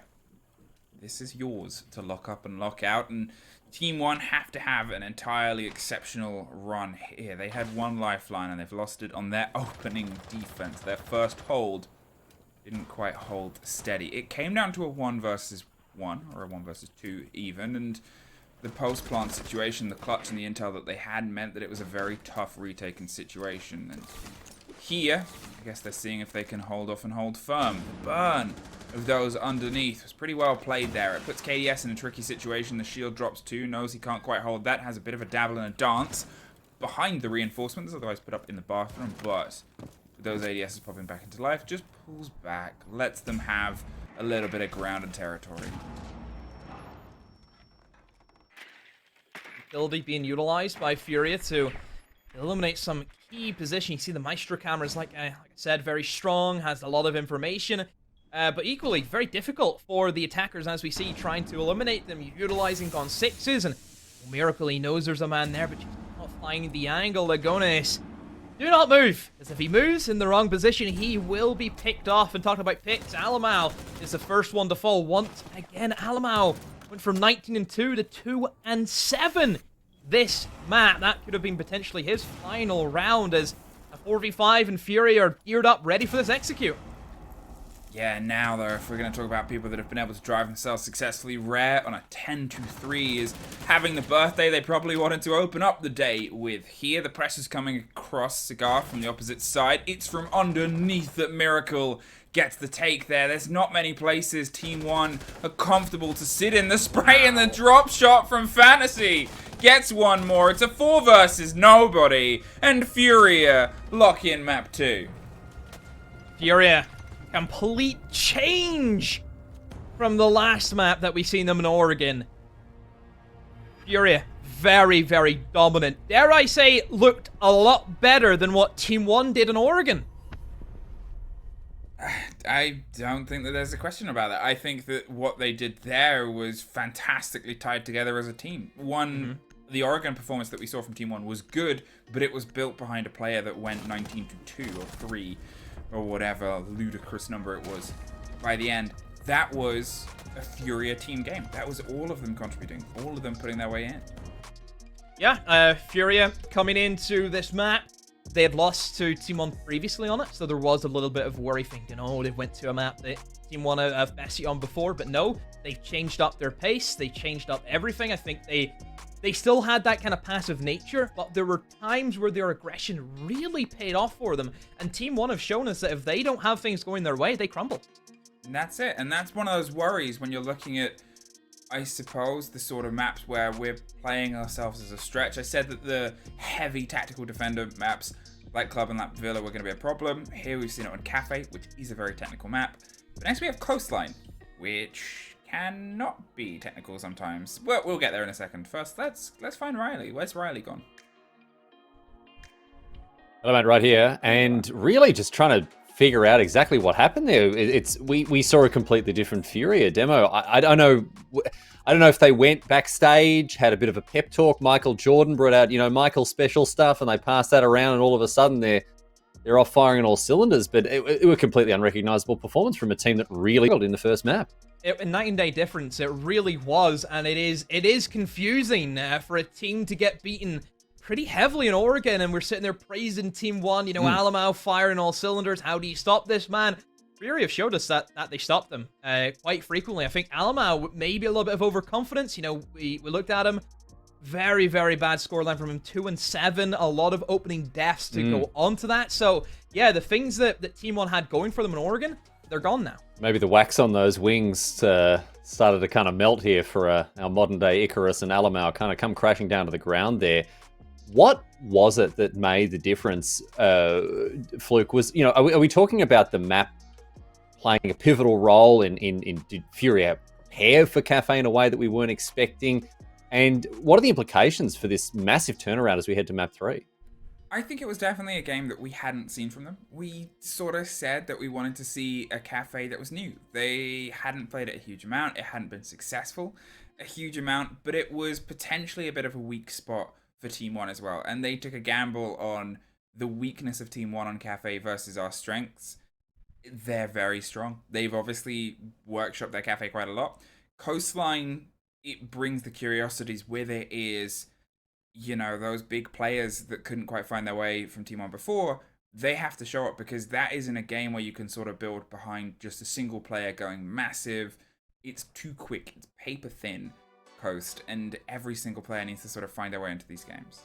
Well, we'll see if they're able to do that. We're going to take a quick break, get things set up for our third and final map, facing off between Furia and Team One, playing, of course, for a slot in the grand final.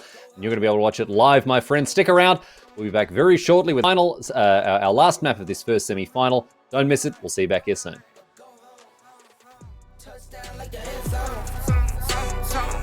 When the circle turn to my home, can't get me out of my zone. Go hard, or go home, go hard, or go home. Yeah, these championship rings on my hands now. In my head I'm top 10, yeah, that's hands down. You a squad, know you're looking man down. Funny how foes turn to friends now. Drive a race car like a Atari now. Call filling up, I need product again. Treat the business like a playground, might slide on you. Do me wrong, might slide on you. Do a backflip, cause I'm mad rich. I'm the definition of what that is. Go hard, or go home. Go hard, or go home. Go hard, or go home. Go hard, or go home. Touchdown like the end zone. When the circle turn to my home, can't get me out of my zone. Go hard, or go home. Go hard, or go home. I'm a warrior, I go back to back, then go back to back. If I top the top, then I double back, and I'm topping that. Yeah, I beat my own records. Yeah, I gotta get money fetish. Same team, I don't set trip. Never dull, this electric. Went and put the Ricks on my toes. Me and bro, that's the give and go. Stay 100, end zone, end zone. Keep them coming. I know. I won't flood my wrist, no, I'm not dumb like that. No. I just wanna give my mama 100 racks. Go hard, or go home. Go hard, or go home. Go hard, or go home. Go hard, or go home. Touchdown like the end zone. When the circle turn to my home, can't get me out of my zone. Go hard, or go home. Go hard, or go home.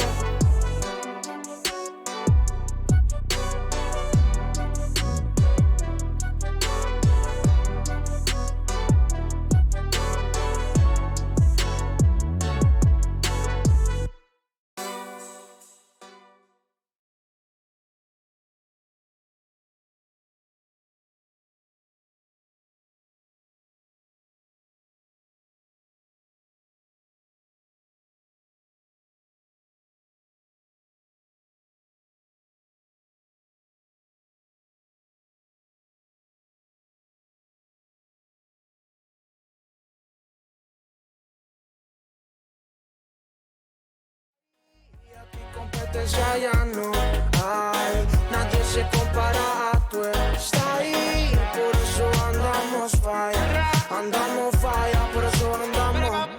De todas las guiales, es la number one, es la buena, mi male. Yeah, yeah, yeah, yeah. Me dice que tal, si vamos a quemar, you know.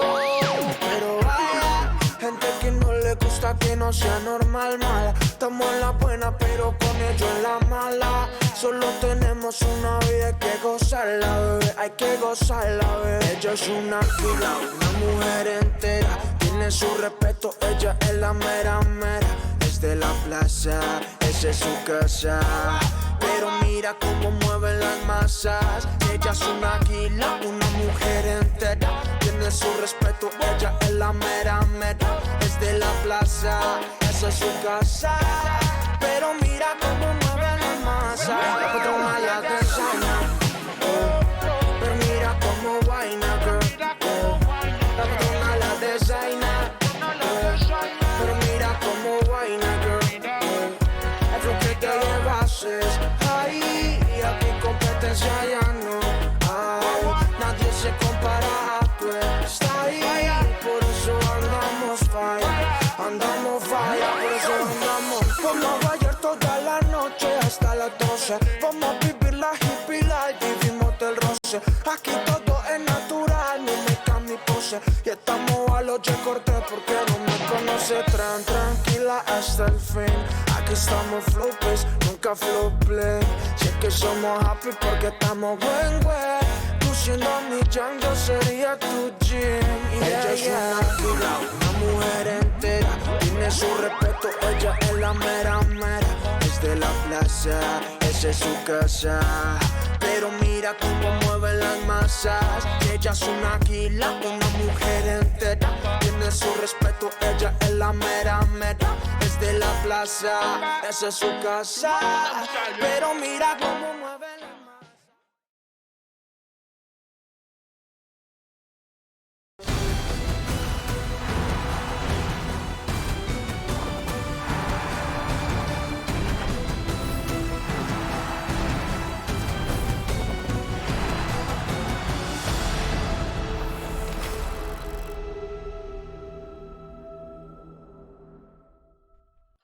G'day nerds and welcome back to live coverage of the LATAM League Finals Rally Night alongside Demo and Fluke here, and it's great to have you along. She's all tied up in our first semi-final.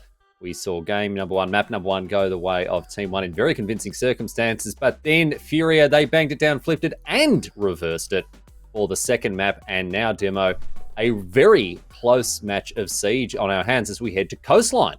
Yeah, it is. It's been a very, very strange one. It's not too often we see a team look down in the dumps, and then the second map they come back and they look, fresh out of the box. It's a very strange game of Siege, and now we're going to Coastline, which is probably one of the most strangest maps that we have in competitive. Fluke, earlier on you mentioned, mate, that it was going to be important for FURIA to change their mindset, get that first map out of their heads and start afresh. And I think that's what they did. And now, I mean, the impetus is for Team One to forget that Kafe map ever happened, right?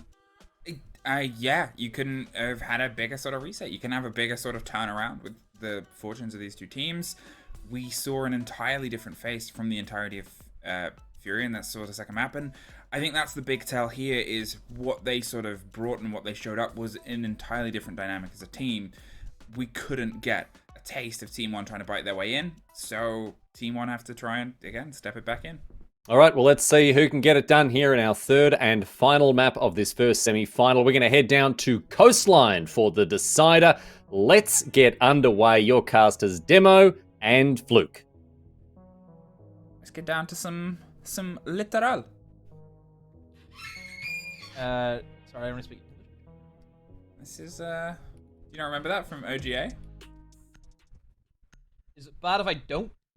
I don't know, because OGA was a while ago. Bye, Flores. Get out of here. They don't want Flores here.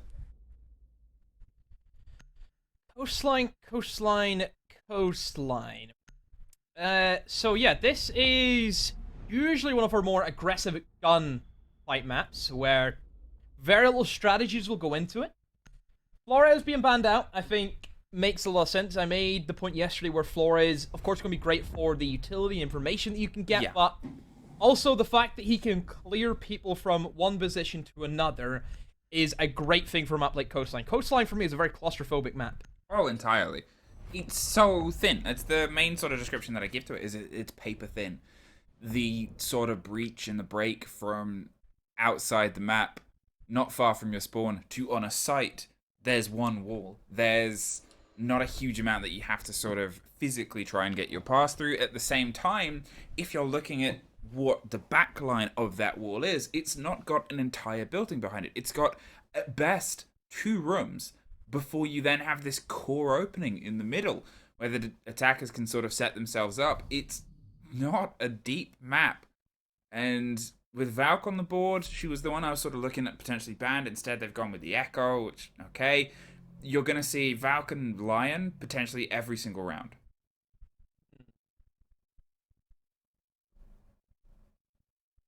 Looking at the bans, very strange bans. Let's be honest. I mean, Team 1 have banned the 2 most recent operators. We're seeing Aruni gone. We're also seeing Flores gone also.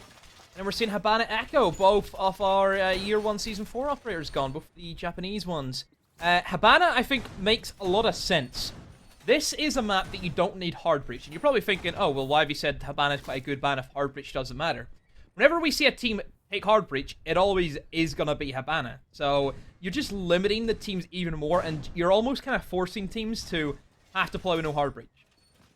And I think one of the things that you sort of, I guess the impression of with the use of Habana is it's burning through utility, it's putting the cost in. Sometimes you might see teams stretch to an ace to get the Selmas, but then he sort of lost his chance to burn through utilities. He lost smokes, he lost the cover that he could drive himself. So since then, again, his sort of pick rate just plummeted in terms of being usable on this map. It becomes this cost, as he said, of, well, if we don't have this, I'm not playing your game.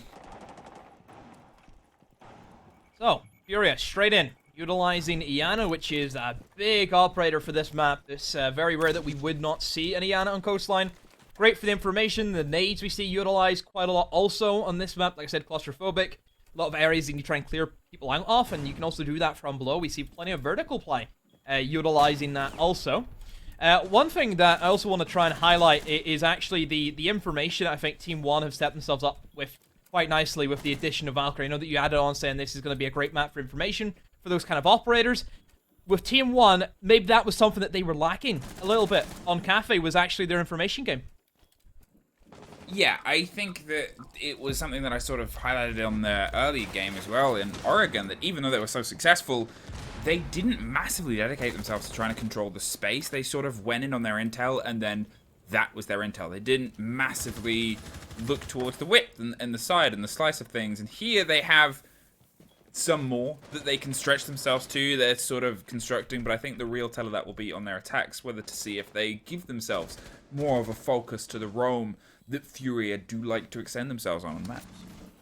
C4 from below will be tossed out, but Alamau goes fishing and finds nothing but from below. Fantasy tries his hand at a push, but Alamau battles him back. A lion scan will go out. And FURIA, just a little bit quelled. Landa, he's trying to come in from behind. We try and backstab a few of these players roaming below for Team 1. He himself takes a lot of damage. Rare also gets down. He was a diffused carrier, and this is a very bad start for FURIA indeed. Well, here's the pop of that E1D. It gives him a little bit of space there. Lagonis is obviously currently temporarily sitting this one out. He's in a very tricky situation to get them back, and you can see a big rotation coming through from FURIA. They're trying to stack up here, get that diffuser back in their hands, or at least under some mantle of control. Alamau is underneath.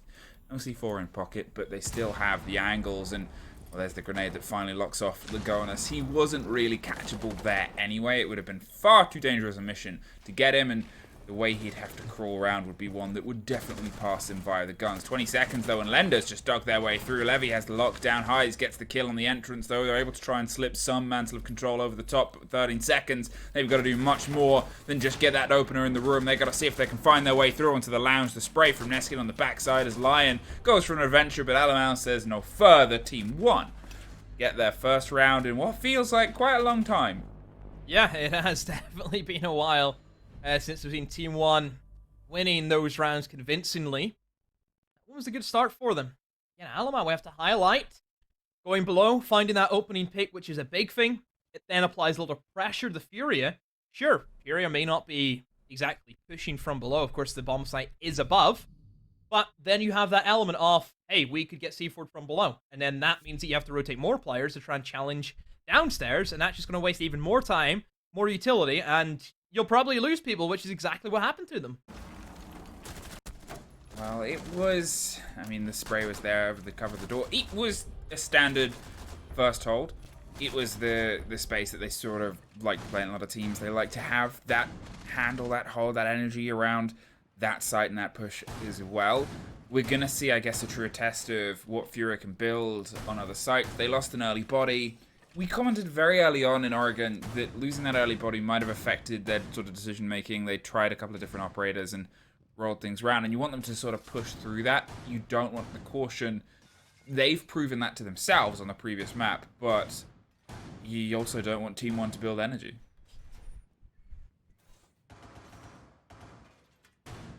So, kitchen now will be our bomb site.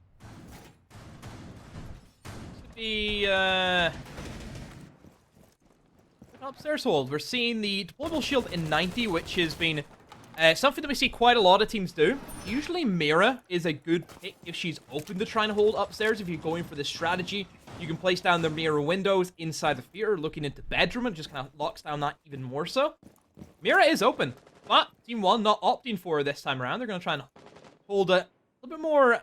I suppose you have to hold a little bit more aggressive then, won't you, to really deny access to anyone wanting to move in towards that bedroom.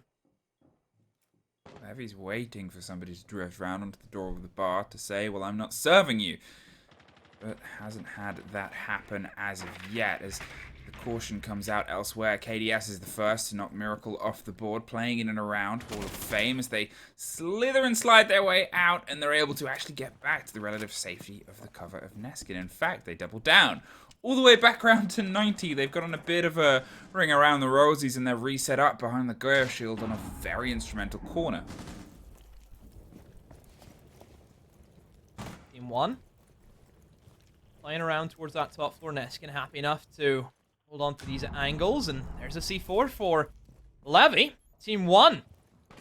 Another great start. Those opening picks doing them well, and FURIA can try and find themselves some kills, because this is an issue that they struggle with in Oregon, was real refrag potential. It just was not there for them. We've seen it a lot more in Kafe, but where's that same team? Now we're having an almost flip once again, Fluke, where one team is just storming away with rounds. Well, as the spray starts to come around here, Team 1 have been able to get a little bit more momentum, but the last goes into the favor of Highs. The grenade close on security doesn't quite find anything, but KDS doesn't quite find the lock-off either. Suffered a lot on the far side as Rare's trying to find a bit of a bite on the far side. They're sort of pushing them into uncomfortable situations, but with verticality and those smokes blocking any immediate access, the smokes actually offer the rotate all the way back in from the lobby. They've slipped their way back in to make sure that they have a trade setup situation here inside the site itself. The reveal of the first sprays down, but there is the pop round of the second. Cannot quite get the solidity they thought they would have, and finally the movement comes up. No, it does not. Highs pulls back from security. They're trying to get a bit of an idea on where the bodies are, but as soon as they hit this door, that's a spray from above. Yeah, don't have upstairs control, which is the main issue that FURIA are going to run into. They have not checked every angle, and looks as if Rare's going to try and make another last ditch, but look at KDS, jumps down and finds both of them. Team 1, another great round, and FURIA, again, struggling with the manpower, not having anyone to rotate upstairs and try and clear out KDS, and, well, let's punish them. 2 they've been able to thread, 2 that they hadn't able to find in a while, and 2 that they can build behind here. It's been good fights from FURIA, though. It doesn't feel like the start of Oregon, where things were entirely out of their hand. Here, they are putting up the sort of battles. Here, they are driving their way through, and I guess seeing if they can get some of the success, because they have this energy, they have this momentum, and you want them to have a moment where they're able to build something on their attacks, because, as we said and saw before, sometimes if one play happens, when there's sort of momentum up in the air, it can set the rest of the tone for the team. Third bomb site choice for Team 1 will be that Sunrise and Blue Bar. A bomb site that I'm very, very fond of. I always love watching how the attackers want to pick apart this specific bomb site. Usually we see quite heavy extensions. May that be towards kitchen, may that be upstairs. Really, any direction upstairs. You know, I've seen teams try and hold in towards, you know, like penthouse and theater for this bomb site. But usually it is much more of a soft hold in towards your hookah lounge. It is, I feel as if a difficult roam game to have, like trying to hold the kind of hookah and billiards whenever it's not actually the site. It's actually very difficult. Yeah. Mostly because, like, you're peeking into outside positions, and I think the ruins area kind of shuts down any rotation you could have. You open up double window, you have one guy just pitched out there like an American sniper, and nobody's getting past. Spot on the body round in the corner of Aqua. They're playing with cameras, and they don't actually know that they've been discovered. And that'll be a bit of a pickup of intel, but it's a quick map to get movement on. Alamo has already found himself down onto the other floor on the other side of the map. The camera is going to get caught later, you assume, but they've also got this beat of intel just underneath. They're making sure that they have that bit of an extension towards it, but they're not hard-holding inside office or above. They've given a little bit of territory away because they know FURIA can isolate well. Drone work being done by FURIA. Figuring out where they actually want to come in from, and it could be that they're going to try and pressure in towards that hookah. Levy taking a bit of damage from the player on the hookah window, and has that shield to hide behind, but it's early damage that really shouldn't have been given away, but here we are. More drone work. FURIA very thorough so far in coastline. That not fair enough as Neskin is killed away and gotten that first kill. Fantasy gone, and you know, you've highlighted him as somebody, Fluke, who makes plays, who creates chances for his team. And that's it. And you know, he had a bit of a moment earlier on. He was able to dig his way into the fight so far. They're trying to reposition this, if any of the rounds read like that early game that we saw in Oregon, where they're sort of playing a bit of a cautious long arm. They're trying to press and pod and I guess try and find the way through here, but they're not being offered anything. We're seeing the same game from T1 that we saw in Oregon on their defense, where they played it very cautiously. They pulled themselves back. They didn't overextend. They did stretch some holds, but they made sure that they sort of had the protections of each other. Something that really cost FURIA before because it disallowed them the ability to get into those trades. And now as they eye themselves up all around, they're kind of thinking, okay, well, what's the danger here? Because they've got 40 seconds. They've really got to formulate something, and they haven't been able to find a single Team 1 body yet. FURIA, you know, what they want to go for. Time is always going to be against them in this scenario. Capital is going to be brought in, and we'll try and assist them. We'll try and fire out some players, and that's enough to actually force a quick peek from Alamo, who takes not a single bit of damage. His walls have not been reinforced. They are completely soft, and he's now in a corner, but oh, comes off the angle at the wrong time, and Rare puts him down. The smokes go out, and here comes the execute. FURIA rampage through the bomb site. 2 kills they find. A 2 versus 4. Team 1, where were they? They were trying to defend the backside, but it has not worked for them. And Team 1, they've lost this execute. They have not stopped the diffuser. KDS finds 1 kill, but there's still 3 more players to find. Levy with another 2 versus 2 now. Potential is certainly there, but the angles from above and even the Claymore will lock it down. FURIA, they get around, and thankfully, Fluke, it's not going to be a quick stump like the other maps have turned out to be. I mean, this is it. This is what I sort of said. This map doesn't feel like the first 2. It feels like both teams are digging their way into rounds, even though it wasn't, you know, I think the second round ended in the sort of 3 versus 1 situation. Still, it felt like FURIA were calculating things. They were putting in a fight, and it didn't have the same taste as a lot of the losses that they suffered on Oregon.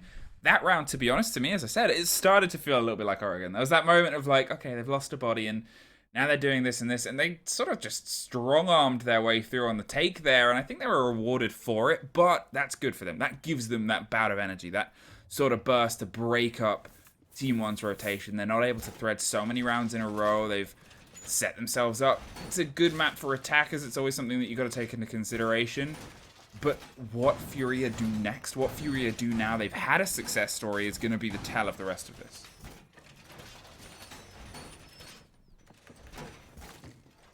So, 2-1, which is much better scoreline than what we've seen from Oregon and Kafe and FURIA. Hopefully they can find another round, and then we're really on for a great third map in this series. Team 1 get a bomb site that they were very comfortable on. I think they played the roam game perfectly, being able to pressure the right weaknesses from FURIA, primarily towards that sunrise area. You know, we've seen Alamau kind of swoop in, do his own thing, create some issues, force, I think, FURIA to really go down an avenue they didn't want to go for. And in the end, it led to just time being against FURIA. Yeah, and to be fair, they in a way made time work for them, but it's always worth considering, you know, those gambits, those gambles, they're not something you always sort of build for and structure for. They won engagements on the swing in, on the stick of the plant with 10 seconds left. One loose thread there would have pulled everything together. They sort of, you know, Team 1 won in the positions to strike back, and you know that they will be next time. That's something that they will be well aware of, FURIA, and they'll be like, well, we're not going to be able to run this twice, so you expect them to bring a little bit more pace. Team 1 heavy on the roam game, but then again, FURIA being very thorough with their drone work so far in this map, making sure no stone goes unturned. That Lion being brought in can be great to give them just a little bit of fire in the back pocket if they need to go quick, they need to go fast, and they can't really rely on the information of drones. And yeah, Lion be a great pickup for them. FURIA much quicker, I feel, into the building. They're actually going to change up their plan of attack and try and pressure in towards that double reinforced wall that we see be quite a strong cutoff point for a lot of teams. That will give them a direct line of sight into the Billers, and that cuts off really any rotations that a defender wants to make their track.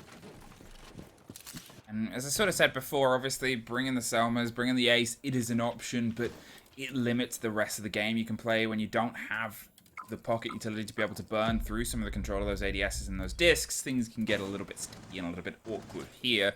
They've opened up the angle. They're hoping that the pressure they can put on from firefights, because to be fair, they were able to drive themselves quite deep, but this time Team 1, they're a bit prepped for this, a bit aware. The damage and destruction is being done elsewhere, but with the Valkyrie that was playing underneath, it's still something that FURIA have to pay attention to. Fantasy suffers because of it, but as the drive comes through, they're going to go for the attempt on the stick here. There's a drop on a C4, popped in a pocket. There is the ping of the E1D, but nobody's going for the stick. Fantasy goes down to Alamau, who's battling on the window. Lagones has to try and hold down this A site. Eyes finds the first pick. Alamau gone, but with 30 seconds, I mean, he has wasted enough time. Fantasy has also been down, but Lagones, you need to win them. You need to stop them driving into the bomb site. I wonder if this is going to cost his team this round. It looks as if it has, as FURIA tears Team 1 limb from limb. Levy from below has little to no impact, as he will surely walk up to his death. I mean, Rare's tried his hand at a flying eagle, but that's not worked for him. Levy just stuck, left wondering what can he do. Very little at this stage, and it's only a matter of time. And there it is, Landa, the final kill. FURIA capitalizing on just a lack of awareness from Lagones. Yeah, I think they sort of got this concept of, well, last time late in the round, we were able to drive a body all the way up, even with everything sort of going away against each other. We saw him crouch walk all the way through the billiards table and lost the engagement as they swung around the corner. But at the same time, there they went, well, do you think we can punish this a little bit more? They opened up the angle from the corner of VIP. They opened up the ability to, I guess, isolate that rotation. And they went, okay, let's try and build behind us. And they did. They found that success. They've got themselves the second round in a row. They've built themselves some momentum back into this. And Team 1, as you said, they're caught sleeping, slacking. They're a bit unaware of the growth that has otherwise been put against them. Oh, 2-2. We definitely have a better map in our hands now, evenly matched as we head into round number 5. Team 1 lost 2 in a row. If they're going to change up anything, they go to Kitchen. They won this bomb site. Again, very convincingly. Equally to the first round, they held the hookah. feels as if FURIA kind of got carried away with the whole kind of sunrise area. You know, they were giving away early picks, trying to challenge into Team 1 as they were just kind of running around the map. And that's where we've seen the lack of refrags come in for FURIA. Yeah, I think FURIA, their first 2 rounds, they were still trying to get decisive with things. They were trying to be a bit loose with things. They've grown into a bit more of a response here for the pressure, and they're ready to sort of try and angle it. As we said, they're in this very tricky situation where you're in a 4 versus 2. You have about 40 seconds, but they still have vertical control. It's either take a huge diversion, take a fight upstairs and see if you can wing it, or try and just take the fights and force your way through. They couldn't quite get the force before without that man body, without the trades, as you said. So here, I guess, let's see how it grows and how it builds in, and if they can do it the same way that they just responded to the growth in their hooker hold, where they went, okay, well, let's funnel in from this point. FURIA. What are they gonna do this time around for the kitchen? A lot more direct towards the top floor, it seems to be. You know, already Fantasy in a great position to really challenge on to that 90 shield, which was left unchecked. Nobody was really wanting any engagements towards that top floor the last time, so it's good to see that FURIA have changed up their ideas, and they've gotten rid of utility very early on. FURIA just changing the pace, and that's going to help them a lot more than what it was previously. Team 1, where are they after? Alamo. This will be a good C4 if he hits it. And, oh, gets it down onto highs. Unfortunate not to get the kill, but hey, it's still something. It's still a bit of chip damage. I mean, that's it. If they can get the pickup here, look at this. KDS wants to go in, wants to try and apply the pressure on the window, but they're concerned because they don't quite have all of the lockdown elsewhere. A second C4 was the possibility. Highs is back on his feet. That's 2 grenades. That's your Geminis. That's your intel. And that was almost the pick that could have really started to define some of the momentum of this. Fantasy, in the meantime, is able to pick one. The pressure instantly comes to the back of the theater as they're spraying all the way across the boards towards the Goyo shield that it's otherwise taken a pounding from that shower side. Sprays and pre-fires on the angle, but a sliver of health means a loose bullet will catch them. The hop comes through and the drive right up down the middle there catches Alamo and KDS in a bit of a foul swoop. 45 seconds in a 4 versus 2. The reverse to the fate that Team 1 was suffering here before, but with Fantasy getting one more and Miracle looking it off. FURIA get themselves the even half. Fantasy, that shining light in the darkness at times for FURIA whenever nothing's happening. He makes it happen. Opens up beautifully. 3 kills in that round for him. Team 1, just a lot of angles that they could not deal with. FURIA have done everything right. Whenever teams are holding that side of the map very, very firm, you need to apply pressure from all fronts. You cannot give them just an easy 1v1. All they have to do is look at one angle. There were 3 different angles that we've seen that KDS was struggling with. He had no idea where he was going to look, and it did cost him in the end. So yeah, FURIA doing things by the book, doing things very basic, and it's working for them. Nothing too fancy. Just great siege. 3-2 though. Build back from losing the opening 2 rounds, FURIA found that sliver of success pressed on the mantle of 10 seconds left, and since then have gone, okay, yes, we can bring some of this back into our favor. 3 in a row they've been able to thread, but can they keep this momentum going? Because they know that those attacks are going to be something that they're going to potentially suffer here against Team 1, who, to be fair, when they're sort of thrown a little bit on a wobble, a little bit uncomfortable, and a little bit as a bit of a, I guess, surprise, it's seeing if they can keep that momentum. The best that they've ever been able to do so far was entirely shutting down the energy of a team that is sort of built behind it, especially in that first map where Team 1 was so excellent. FURIA, a 4-2 on the split. It's not the most outlandish for an attack on Coastline, but against Team 1, it could be a bit of a fate setter.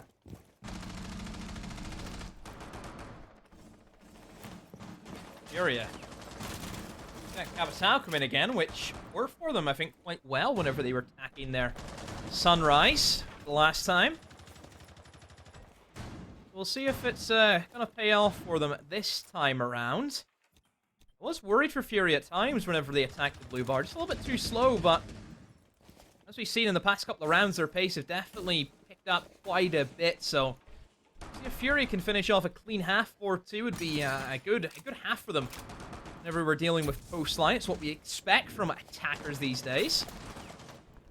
Yes, has to be careful. Very careful, as that wall is entirely soft, and even from above the verticality, so you can see Furia going all in on clearing out these roamers, and it's worked out for them extremely well, and typically, from what we've seen, Fluke, is whenever Team 1, if they lose that first engagement, they fall apart. Yeah, and that's the big worry right now, is they've lost that bit of energy. And as I sort of highlighted before, Furia on the second map showed up as a team so solidly. Everybody was able to dig their way in, and it seemed to continue here.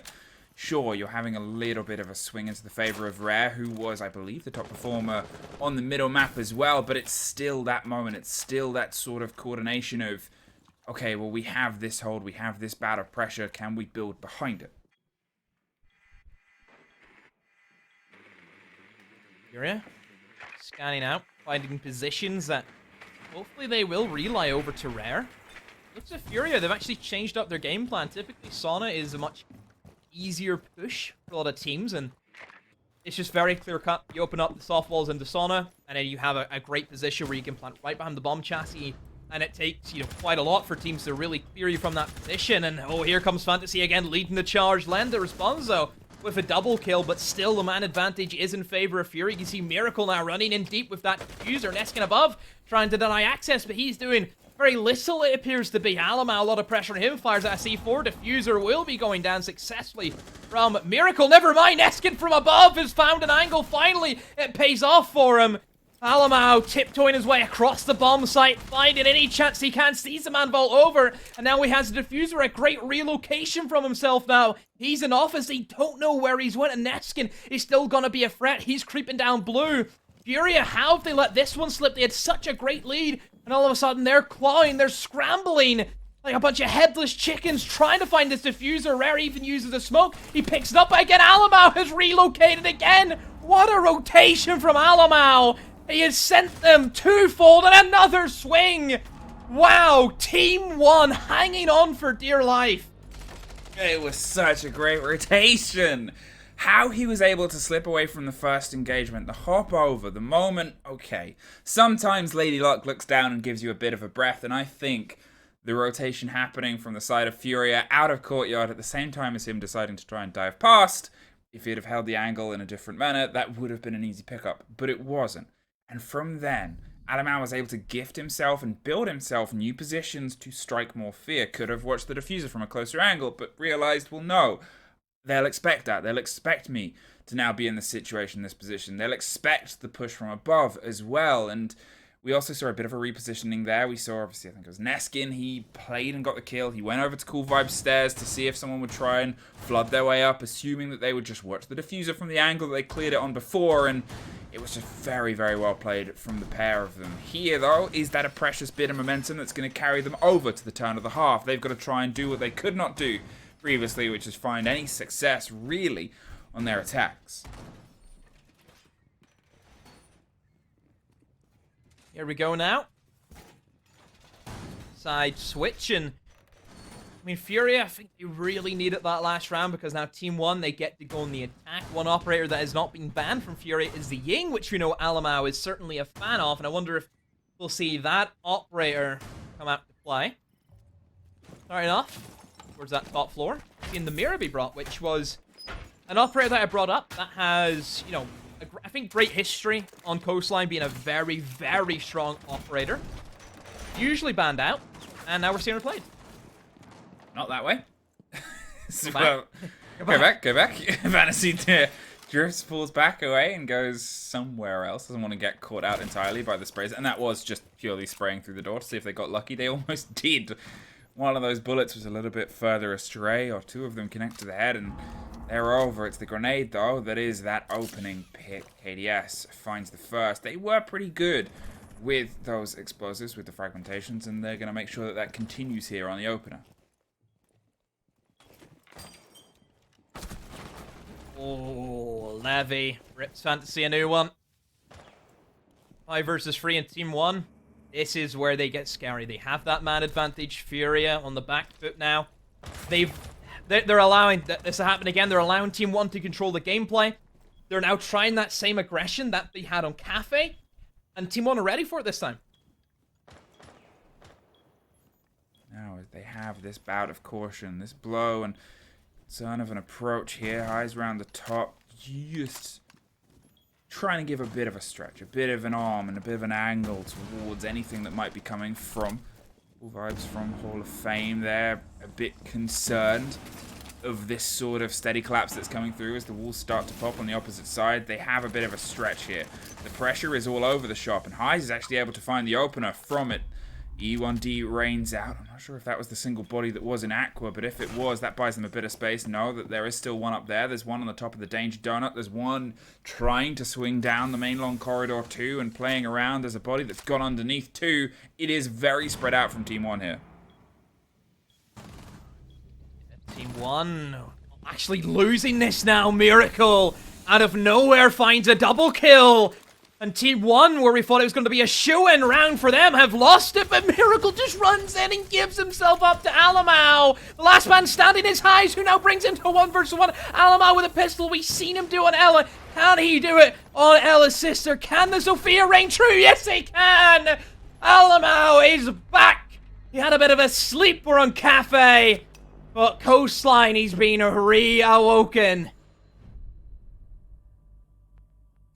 Okay, 4-3, Team 1. You were able to bitterly battle your way through, but to be fair, you opened this game being able to thread 2 rounds, and it was Furia that started to find responses for your game. So can you keep your pedal to the metal and drive yourself towards a little bit of success? This map was always going to be explosive, and we're starting to see it back and forth. Both teams have technically performed better than they did on both maps that they lost either side, so there's still a lot that they can build behind here. Hell yeah, Team 1 not making it easy for themselves. Just really sitting there, Fluke, thinking, oh, well, there it is, Team 1 back in their old ways. It's the Oregon side, but hey, Furia have some fight in them. They really do. Still, Team 1 relying heavily on Alamau, top performer for his side. 9 kills, 3 deaths at the moment. You can see a lot more consistency in the side of Furia, though. I think that's the main thing, and that's sort of the point that I wanted to, I guess, highlight, is you have that conversation of, is it better to have one exceptional player that can sort of light up a game when they have those sort of games, versus a team of 5 where it might not be that same level of performance. They're all generally hitting even, but they're all generally hitting even. They're all able to dig themselves into this. They're not really formulating themselves on clutches. They're making sure that they're paying attention to one of those weaker parts of their game in the first map, which was their trading, which was their inability to have that consistency on trading. Okay, so Team 1, how are you going to play this round out? Will be the same bomb site you're attacking. What are Furia going to change? Rare takes hit damage, looks to be from the wall bangs being dished out by KDS, and this is the thing with Coastline. You know, you said paper fin, I believe, Fluke, and I did. There you go, paper fin walls. Yeah, and you know, it's quick work. It is a hotel at the end of the day. Yeah, it's very poorly constructed. Is there a single? Is this a map? No, Cafe is the one where there's just a single toilet on the top floor with a map. It's very big with 2 bars. This one has a lot closer and has the spray, but it's a very small map. It's a very small play space. It becomes very aggressive, and as you can see, why the angle is held almost from one side of the map all the way to the other.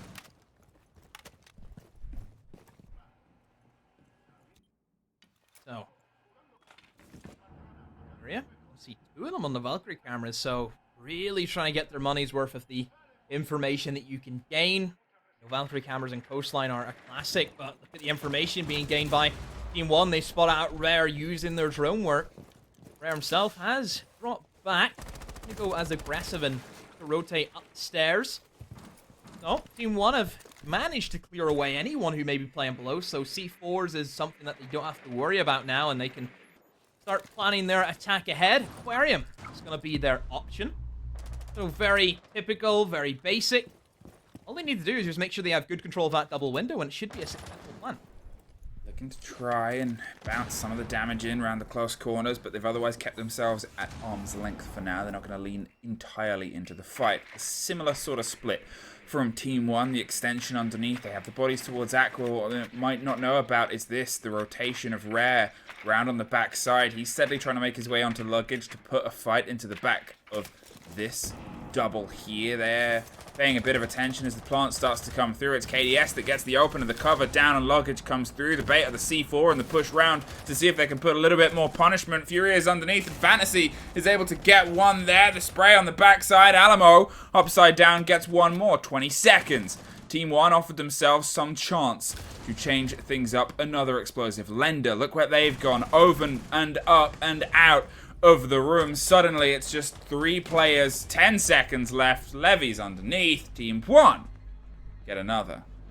Team 1 win the round, but not too convincing. I mean, the initial plan was to just get a pretty easy defuse down. Very typical behind the bomb chassis inside of Billers, but they didn't have control of double window too strong. We've seen, I think Levy just, or not Levy, it was it Landa? I think Landa just simply walking into Billards and being able to eliminate the diffuse carrier. Then they tried to pick up again, and then they get killed from below. So the actual push from Team 1 was not done well, but the recovery, and you have to highlight Levy, him being able to realize that, what are we doing? Get in there, get stuck in, and he did that. You know, he led from example, and yeah, Team 1 being able to see them over the finish line. 5-3 they lead now. Kitchen Service. They head to next, Kitchen Service, and they're still able to keep that sort of aggressive pressure and presence. What I love what they're doing is they're just sort of clearing themselves the space. They don't have to fully take large swathes of this map to build themselves success. It's different in terms of how it plays versus a lot of other maps in that regard. You can sort of talk about pockets and bubbles, but this is coast. This is where you can do a lot of that work without truly entering the site in some regards. It's one of the only maps outside of, say, other Consulate where you'll still have players on window rappel when you're making your executes. And here it's working well for Team 1 because previously inside Kafe they got a bit lost in the woods, lost in trying to find their way through. Team 1 having an early advantage on their attack. FURIA struggling a little bit, I think, to find their kill department. But it's not over yet. I mean, Team 1 certainly in a good position, a good lead for themselves, but anything can happen in Siege, and anything can happen on a map like Coastline. I assume FURIA will go to a different bomb site. I don't think they'll go upstairs again, so we're probably looking at Kitchen defense next. And Kitchen, as we know, is a bomb site that teams love to go above. You know, teams want to get in there from the attacking side, start renovating the flooring inside a bedroom, and just trying to kill anyone who may be being anchored inside of the bomb site.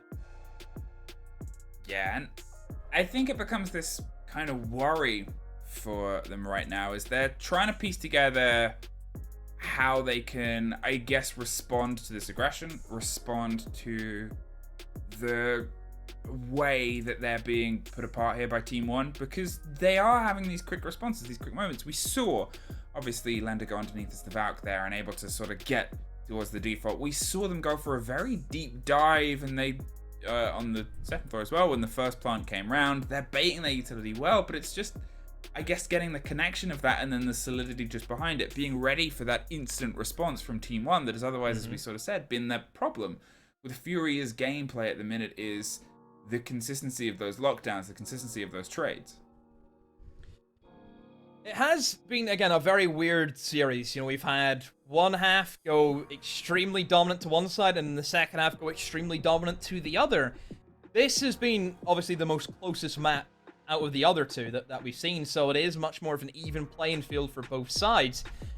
I feel for FURIA that this next round, they need to win that. If they don't, it's very difficult to not see a Team 1 win pop up on the screen. It's a moment now. It's a bit of a moment now for them to have a team talk, because, I mean, both you and I expected it to be a Team 1 day. I called it 2-1 on the maps. You called it 2-0. Not to just remind people of that, but it's I may be right or we might both be wrong. So now that I've said it, we're both gonna be wrong. But you're entirely right. Team 1 at the minute, they've been able to do the most important part, which is hit the second half with momentum, because that is entirely where we've seen the first two maps go, is it's not just that the first half has gone so well away from them. Some teams, some maps, that happens. Some maps are, for some teams, they're fantastic on one side, and that's when they really come into their game. But what we've seen is the first half has sort of dictated how the second half has gone. Here, it hasn't been the same story where we've seen a team sort of break free of the stale nature that some of their rounds ended in the first half on their defense, and they've driven that with new energy on their offensive. Okay, right, let's see how this round's gonna play out. Obviously, we've still experienced some technical difficulties. For FURIA, I think they need to try and just stay alive. You know, it's the same story as what Oregon was. They're giving away these early picks. Don't give Team 1 that freedom.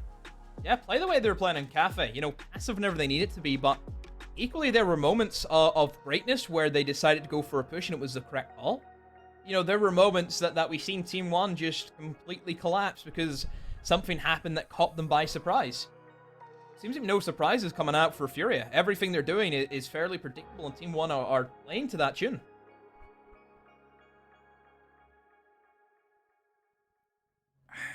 Okay, if you haven't worked out now, by the way, obviously we're just doing a quick getting back into the game. I think it's precious moments for FURIA. I don't think there's sort of two ways about it. Yeah. Team 1 doing this with only 2 players is very impressive. The other 3, they've disappeared. Yeah, but you can see everyone else, you know, from their cameras, you know? It's like... Yeah, they're down the line see them. cams. Yeah.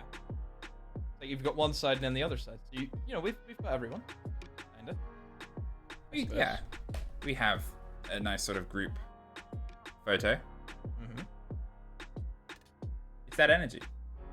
Exactly. I hear that we're back in the map. So, let's go back to the map then, I suppose. That's what we're supposed to do, isn't it? If we know the map's ready, we go to the map. We do have the button. I'm gonna press it. I don't know. That's usually Riley's job. So I'm not sure. No, we might not be back in. Oh, why not? I don't know if I say, because we see stuff that they don't see, that the audience at home doesn't see. Uh-huh. They may have made a mistake. Made a mistake, perhaps, potentially. Okay. You may see that there's no operator bands on the top there. Oh dear. Oh dear. Oh. Are they just going to stick it? Let's see. So this is the question of, are we going to be lazy and not do the bands? It's a little bit no. Okay. We're redoing the bands. We're going back. We're going back to the team cams. Mm-hmm. Okie dokie. Again, I guess it's a little more time and a break. This could be, as weird as it is to say, I know I was like, awesome, a break. We've now got 2 minutes now until they can obviously get everything set up again and again. But that would have been FURIA. They probably would have been like, okay, let's get in, let's go. Just had a team talk, go. And now they've got to wait another 2 minutes. And that might actually be more detrimental than anything. What as an expert of the mind game of players, what do you think? Mindset's a big thing for me. I always think that, you know, there's more of a mental game in Siege than there is actually playing Siege. You know, we see that to the highest levels. We see teams crumble under pressure, and, you know, mental game is massive in many elements. I think now at this stage, since we have had quite a long break, it has, I would say, certainly killed momentum for Team 1. You know, Team 1 were actually on a bit of a streak there for a hot minute, but that's kind of cooled them down a little bit, which could be a bad thing, could be a good thing. You know, could give them time to talk. Then again, it kills everything that they had, and we know that momentum in this game is massive. You know, whenever there's a team just on an absolute tear and they have momentum, it's very, very difficult to really fight against them. I think we've seen that from Liquid yesterday. Is whenever Liquid have just those rounds behind them, you're not stopping them. Alright, almost back in. Promise. Sooner rather than later. And I guess, yeah, I think you're entirely right with the sort of split on the momentum here, with a slowdown on Coast, which it's a map that breeds aggression. It's a map that breeds pace. It thrives in that nature. It thrives in that element of let's be dangerous, let's throw ourselves in. As soon as that starts to slip away, if you have a bit of a movement to breathe, it's sometimes tough because that first minute and a half, usually includes engagements. It doesn't always on other maps. You get a little bit of a breathing room. It's like coming into a map and sort of re-warming up and reasserting yourself, even if you take a break for 15 minutes. So obviously it's not been that long, but sports you do, you have a slow start back into the half. And this is the one where if Furia can punish that early, they might be able to, I guess, thread more into that. At the moment, sitting on 5 rounds to 3 in favor of Team 1.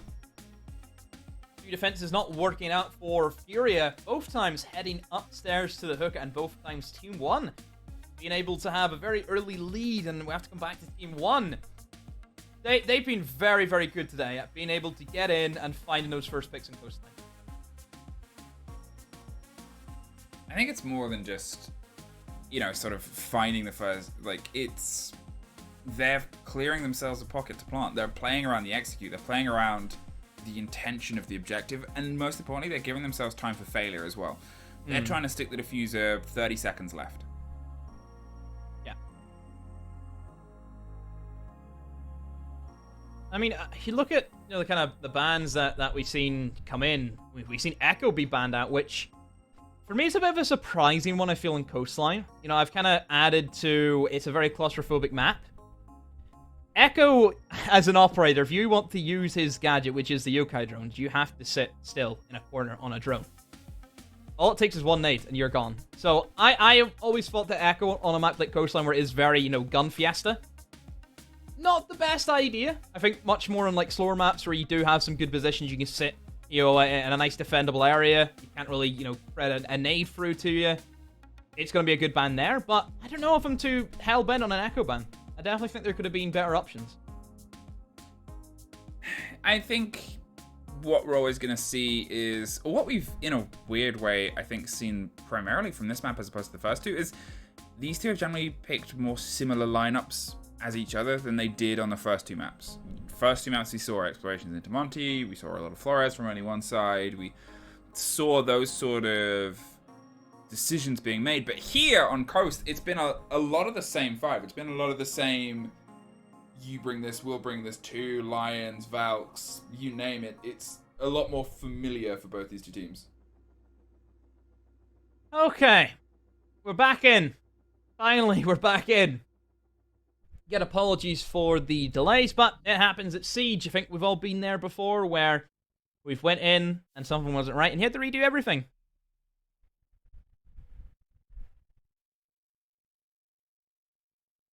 Yeah, it happens. But we're here now. Mm-hmm. I wish that was the same subject with life sometimes, you know. You mess one thing up, you can redo it. I don't know. Okay, but if you found out that was something that only some people had, that would be a terrifying situation. Because then you'd just be thinking of how many times have they used this. I mean, I personally would have been scranning on a chocolate bar every day whenever I was 14, and I've ended up in, it's like, in oh, the state I am. That was a really good chocolate bar. Press Yeah, the great. button, go back. Great back in the day, you know, Eat the chugging chocolate bar again. chugging 2-liter bottles, you know, of fizzy and stuff like that, and yeah, it just you regret it now, don't you? Just, yeah. Yeah, I mean, these things happen. Also, I would dye my hair color as well, because that hasn't done. Wow. For You've dyed your hair before? No, I mean I got blonde tips in it whenever I was younger one blonde time. tips. Yeah. Style. Oh, just shoot me now, honestly. I've never dyed my hair. I've always thought about it, and then people, regardless of who you are, if you have natural blonde hair, there's a lot of people that kick up a fuss if you try and dye your hair. Like people that, like grandparents, especially. Like, oh, don't dye it. Everyone's hair dies eventually. Yeah, well, everyone dies eventually. Okay. Right, so you've just taken the tone down just I'm a sorry. bit there. No, but you're right. And everyone does, yeah, they go grey, they go cool. Silver Fox. And now, hey, listen, remember I said you don't really, you know, sometimes it will start a bit slow. And this is a map where you want to have pace in the engagements. Here it has. After the timeouts, they've been slower in this early fight. We've seen Team 1 pull off a little bit. Apart from there, get the kill in the opening minute. Where did that even come from? I don't know, but Well, neither do they. Actually, I do know. It was a spray through the door from one player for the pre-cook that came through the other. It was perfectly played. The teamwork of the two players on the door opens that up and leads them to some success here. As the E1D pops off, Levy's able to creep in on the back of Sunrise. Rare pops off too, but it's the grenade that gets the revenge. Swings back on the opposite side of the window. FURIA doing well, even, I think, to get 2 kills back. And nades, as we know, very, very deadly. And certain players who are very gifted with those sets of nades. And I think, honestly, getting a nade kill is one of the best feelings, as we know. You know, just being able to hit the nade, get an easy kill, and really don't put yourself at any disadvantage. Neskin has been downed, however. You'd be able to get picked back up by Lagonis, and that's exactly what's going to happen. I mean, he won. Not in the best of positions, and Levy on himself tries a quick crouch walk up the corridor, but from above, will be shut down. Team 1, a very bad position now. Can they try and piece things back together? They've been able to build from these 3 versus 2 situations before, but it was slightly different stories. Here, they've got to go for full sort of retakes, really. They're going on these explorations. They only have about 40 seconds left. They've got to try and thread something away from the bodies. Still 1 gas canister, still 1 C4 in the pockets of FURIA as well. They can long arm, they can buy time, but not like that. As Neskin sprays through, finds the first, battling behind the chassis in the middle, will try and call for Lagonis' support as quick as possible, but doesn't quite get it. Lagonis, 15 seconds, is looking for the next engagement, gets it, puts them into a 1 versus 1 situation, but it's still too much work to do. Another round goes away from them, and this game is still afoot.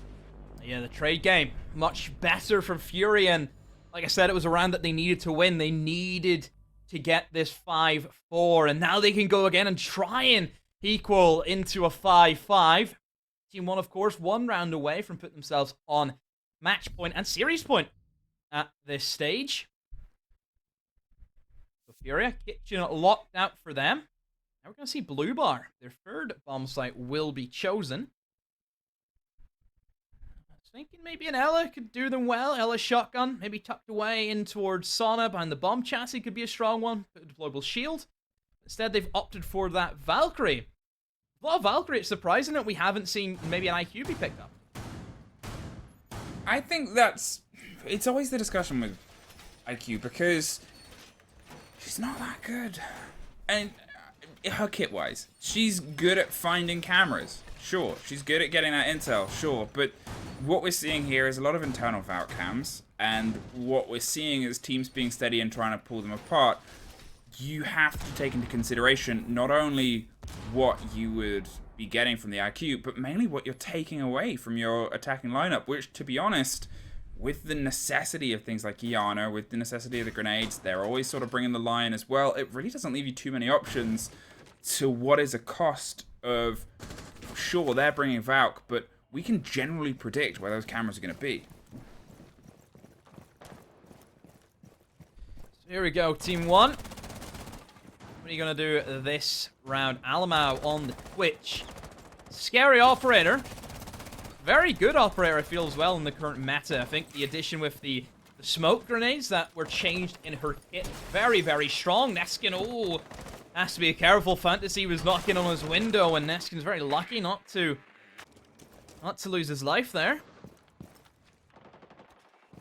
Yeah, watch out for the Twitch. I mean, that F2.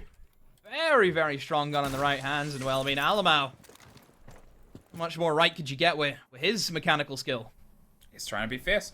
He's trying to be ferocious, trying to sort of dive in with an F2, and obviously, as we said, in the hands of Alamau, a player who has flaunted gun skill aplomb across this performance so far, it becomes this tricky issue. Hey, talk about spotting Valk cams. Let's just spot the Valk itself, and then let's get revenge. Twitch goes down to Lender, the player that was discovered inside on the hot ping. They're able to actually get the body from what should have been a pretty easy pickup there, and that's a bit of a blow here. This cautious nature has not paid off. Team 1. Try and pressure that top floor in towards Hooker. Utilizing Selma charges, open up any lines of sight, but as we can see, nobody is actually home above. They've all dropped down below. They've managed to get that first pick. And they thought, hey, let's go to that passive playstyle that we have, and that's going to bode very well for them. only worry I have is that Neskin is still alive, and he can do a lot of damage with that sledgehammer, and there are some players in position that can definitely get eliminated from these sledge holes, so yeah, FURIA just have to be careful and just try and not give themselves up as easily as what they have done in the past. Neskin just clearing out everything, so I mean, right now I feel for FURIA that they have to actually retake, because if they try and play this passive, they're not getting past the sledge he's holding from above.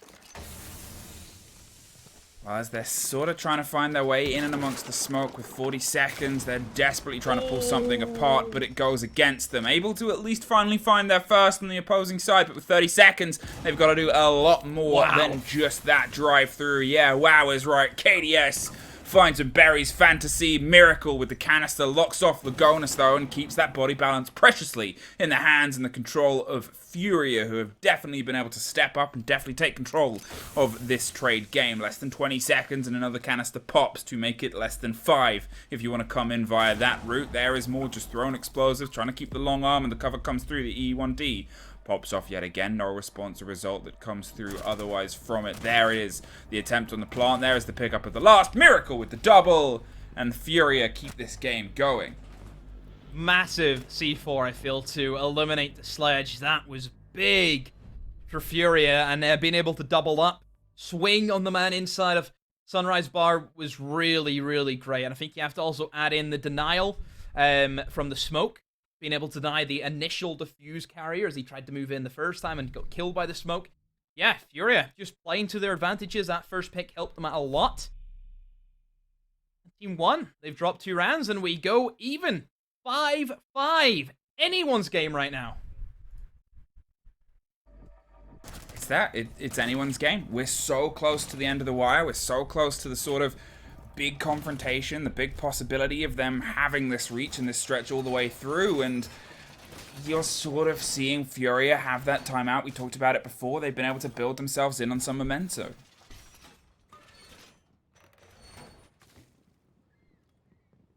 Okay. Top floor, we go back here for FURIA. Sunrise being locked out. Kitchen being locked out. They have to go here. It's either that or they go bedroom and FURIA, which in reality is pretty poor. This has been a bomb site that they have not won yet. They've defended it twice, and Team 1 have won it twice. So, yeah, they need to go big. They need to go big for this round. It has to be more than big. I think that's the thing here, is what we're seeing is this disconnect. What we're seeing is this inability to thread themselves in entirely. What we're trying to get a concept of right now is how can they step up with more than just a single player stepping up? Because when they don't, it's like old BDS problem. When Shaiko wasn't there wasn't much for the team to sort of get behind. And here against a team that is able to sort of match some of this aggressive gun skill, they're responding more aggressively. They're stepping up, stepping into the fight. They're making sure that, yet again, they're not getting comfortable on these approaches.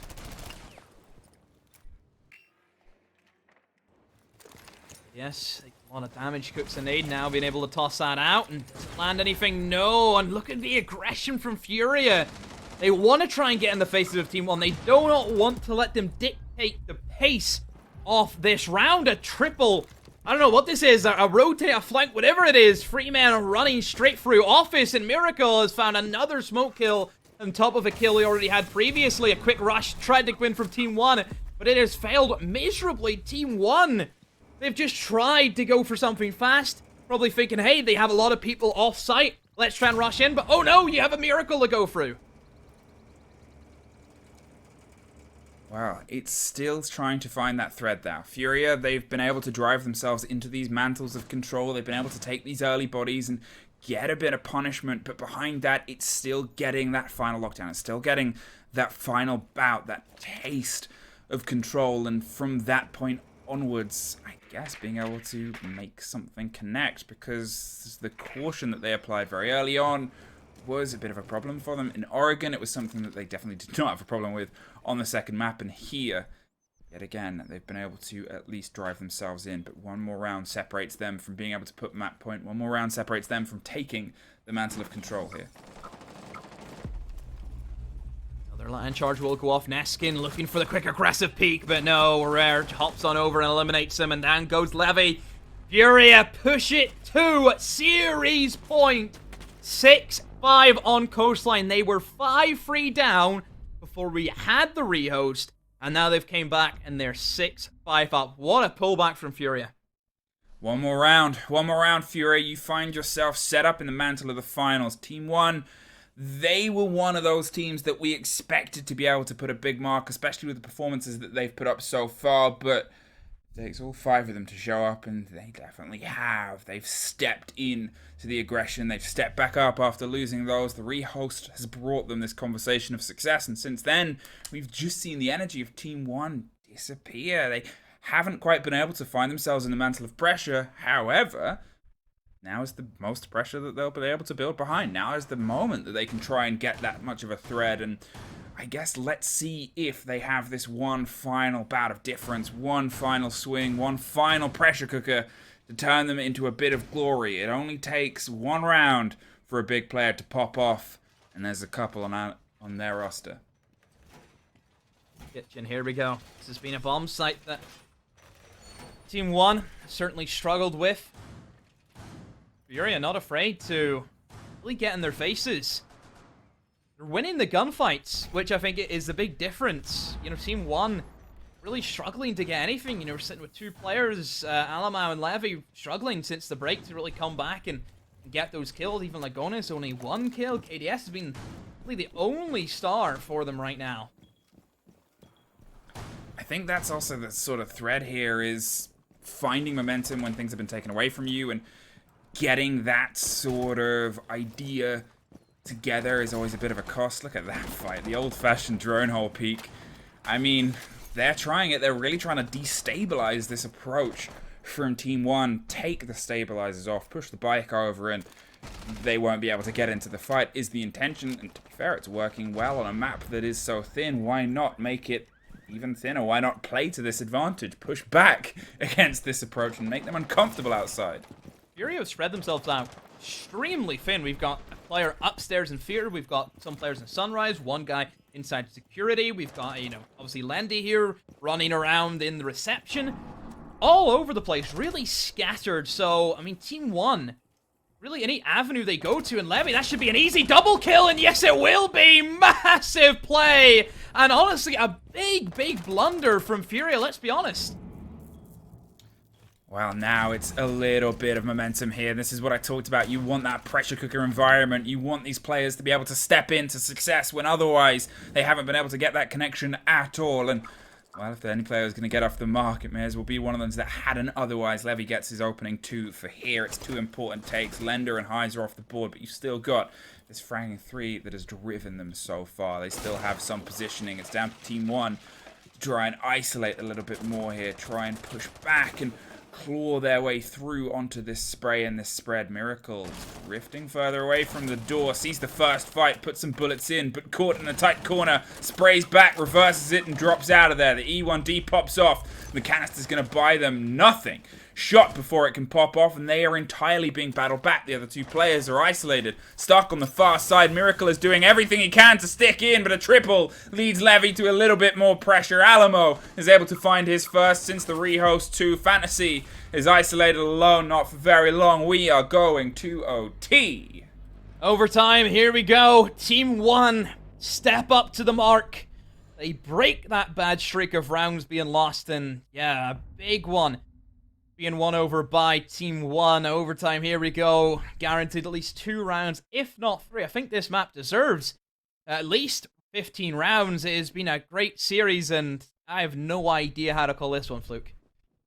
Alright, it's flip of the coin, it's flip of the energy, it's 3-3 either side. Both teams have been able to show up on their attack and their defense. This is everything to drive themselves into this final, this position. Obviously, both these teams have also, you know, they've got their seats on the plane. They're ready to go to the major. They're happy and excited to build towards that, but they're still taking this. They're still taking the crown, the throne, as we find ourselves dancing ever dangerously close to the end of all of this. There's double from the Lion on the top. Yeah, Lion worked out really well for them. Levy, of course, being gifted 2 opening kills extremely easily. FURIA not aware. It costed them that round. So, Sunrise, here we move in. Team 1 was a bit of a strange time for them whenever they've attacked this so far. It's been pretty close, but never much of a struggle, I feel, for FURIA. It was never really an issue for them. I think they always had good control of this bomb site. Being able to set upstairs, waste a bit of time from Team 1, and honestly, they dropped off very quickly. They're not afraid just to give Team 1 that control, because they know they have some great utility players on the bomb site who can just hold it down all day long, and I'm looking at Miracle there for that one. I mean, yeah, he's sort of just been able to kind of shuffle into that situation of control. He has the kit, he has the idea and wherewithal to make sure that he's manipulating the time at the right time. I think one of the things that we've seen, though, has been Team 1 have given themselves a bit of a buffer in terms of pushing and trying to get the execute off. They've made sure that the plant comes through at the right time. There is a bit of a gifted opener, and there is a follow-up quickly found. If I'm going to say that they got their pace on the previous round, they're making sure that they can drive that home twice as quick as Elamo and Levy open this up. Another great start for Team 1. FURIA had a big disadvantage, and usually whenever Team 1 have this lead, they will clobber their opponents and make sure they see out these rounds very decisively. FURIA, you can see now, they're in positions where they're looking for kills because they know they need them. They know they need to try and find something. Highs, I mean, you know, when do you ever do this if, you know, in a 5v5 situation, he's in a 3v5 and he's out there, he's hunting for the kills. Another lion charge goes off, and Team 1, quite rightly so. They've been in this position before, and they do get carried away. They're much more safe. You know, they know they have a good advantage. Don't lose it. Do everything right. Do the drone work. Find out the positions of the remaining three, and then go from there. You're always going to have the man advantage. Use it. With this, quite aggressive holds from Miracle. They're hoping somebody drifts into a situation where they're not quite aware. And to be fair, lack of intel has been something that has cost Team 1 before, but they know how close they are and how close they were before. Rare, though, steps back in, finds one more, pulls his way up to the top, and stops under the mantle of the E1D. Make sure he doesn't get caught out as he goes for a bigger rotation to back up Highs up on top with the canisters, making sure Split doesn't quickly fall into the hands of the aggressors. Miracle is still playing it hyper-aggressive, pops the pre-fire, but it's round the back. Alamau has found his way down to the bottom of Cool Vibes. User going down, Lagonas, that should be an easy one for you. Eliminating Miracle, as we know, was a big kill. He's tried his best with a C4, but nothing comes off it, and Rare above. What impact will he have? Very little at the moment. Alamau's waiting for him as he comes on down the stairs. Alamau will find his man in Highs. Wonder if he's going to meet the same fate. He too is also above. He's looking for anything he can, fires in some shotgun holes, and now makes his way towards Cool Vibes. There's a man waiting for him. It's going to be, I think, the man close to Sunrise, and I think Alamau also prone, waiting for him. And Highs at this stage, he's just wasting the time. 14 seconds to go. Nothing left for him. Go on, do it. Go for the jump out. Try your best, but it's going to be nothing coming off this round for FURIA. Team 1 will capitalize on the man advantage, and they will lead once again in this series, 7-6. Well, this early engagement on this next round is going to, I think, dictate quite a lot, because Team 1, they've been able to find their bite, and they're turning it into a bit of a bark as to why they should be that team in the final. FURIA so close to be able to get themselves sat up in those seats. They just have to try and find some of that solidity, the rhythm and the rhyme that got them all the way onto this line, the one that they towed and tied so well together to wrap up the players of Team 1 before is struggling now. Those early engagements are feeling a bit looser. Hey, there's an IQ. Maybe. There it is.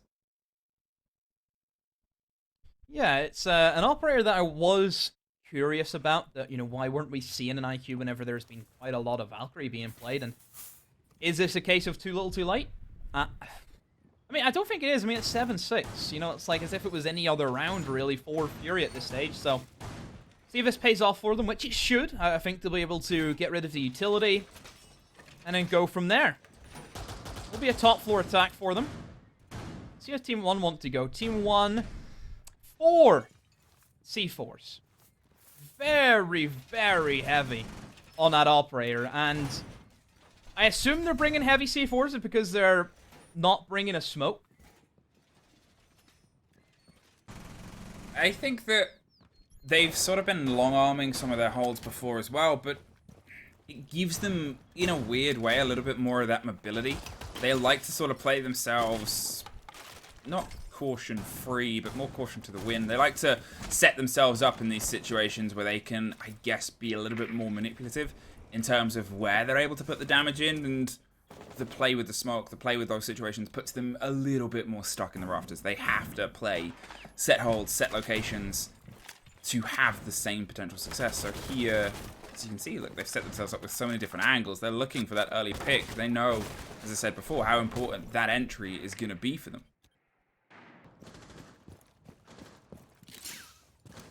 Okay, now moving in for FURIA.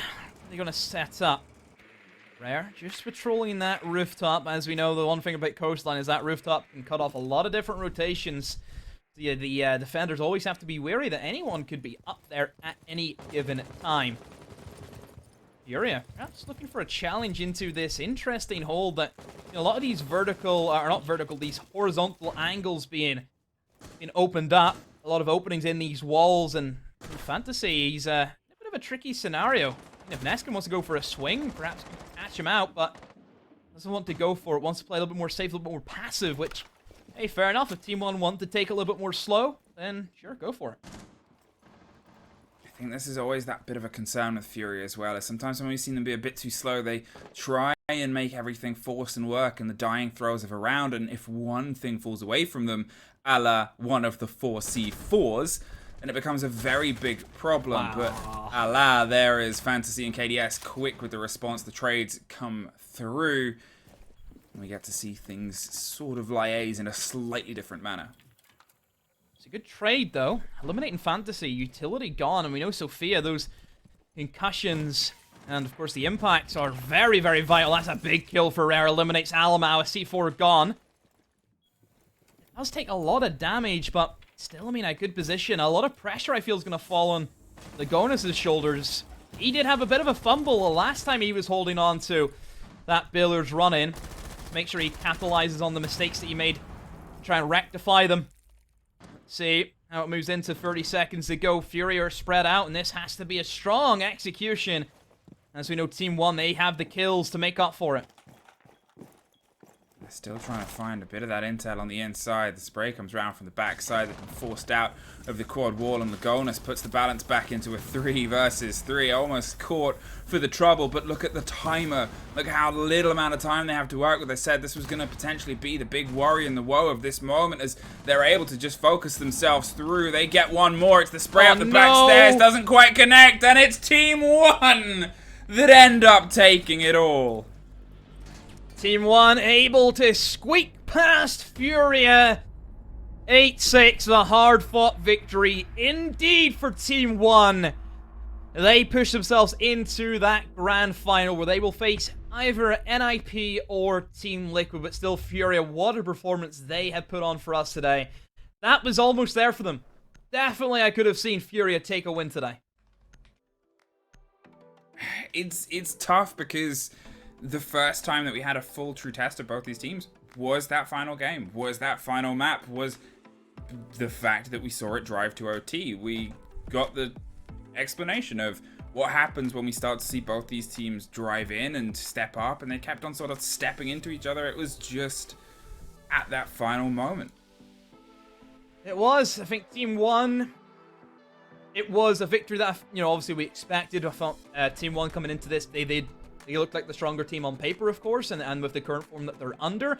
But, I mean, hey, we have to look at that Kafe game, though, from Team 1. I really don't know what happened to them. They just kind of crumbled and just, they fell apart. And if they make those same mistakes, a team like NIP or Liquid that they will have to play, they'll eat them alive. And it is. Someone's the successor, someone's the loss, and today, unfortunately, well, I mean, it's still commiserations, but congratulations, they get to Mexico, but there's only one successor. Now, let's go find Riley and see what he's got to say about all this. Amazing to see a win there, and I tell you what, they made us work for it. We had a clean, well, not quite a clean sweep, but we had one team wipe the floor with the other in the first map. bit of a reversal in the second one, and then right down to the wire in the third. So just how you draw it up there, Demo, really impressive stuff from both teams. But at the end of the day, three of us picked Team 1, and interesting to see how it all panned out. The result there, I mean, could have gone either way. Yeah, it could have. I think for Furia today, they should be proud of what they've accomplished. I think their Kafe was probably one of their best maps I've seen them play in quite some time, so it's definitely something they should take away. And like I said, almost having that coastline. You know, they had a great run whenever we came back from that kind of little technical rehost that we had. But hey, Team 1, what can you say? I think we had some big players step up. I think Levy stepped up a lot in those final rounds in coastline, and that just sees them over the edge. We're going to obviously see both of these teams at the Mexico major, and we do hope to have your company for that. But right now, we're going to be able to jump into an interview here. It looks like we've got Lagonis, who'll be joining us here from Team 1. So get a bit of an insight from him as to what was going on. I think he joins us now. Lagonis, thanks so much for finding the time to join us, and congratulations on the win. A map, or a series that was all over the place, but obviously very hard fought, and you came away with the victory. What's the feeling like amongst the boys now? Yeah, I'm feeling great. It was a really tough match because like we practice, we screen a lot against FURIA, so they know a lot of what we were doing, and the same from us. So it was a tough match, and I'm super happy that we won. Well, I want to talk about the did you expect to come back to this rematch in Kafe? And did not having too much intel on their game, did that punish yours? You say you scrim with them a lot, so how did you approach the Kafe? Yeah, so Kafe is not a really good map for us, and they are, like, in my opinion, they are really good on that map. Like, they have a more solid setup. You know, they are more complete than us in that map. So that was the big difference. Like, and they start defending. So defense side is it's like super great in Kafe, right? So they start and like going for rounds, and it was difficult to us to like counter them. And yeah, that's it. But it is best of 3, so we knew that it's gonna be tough. But in the last map, we could have won.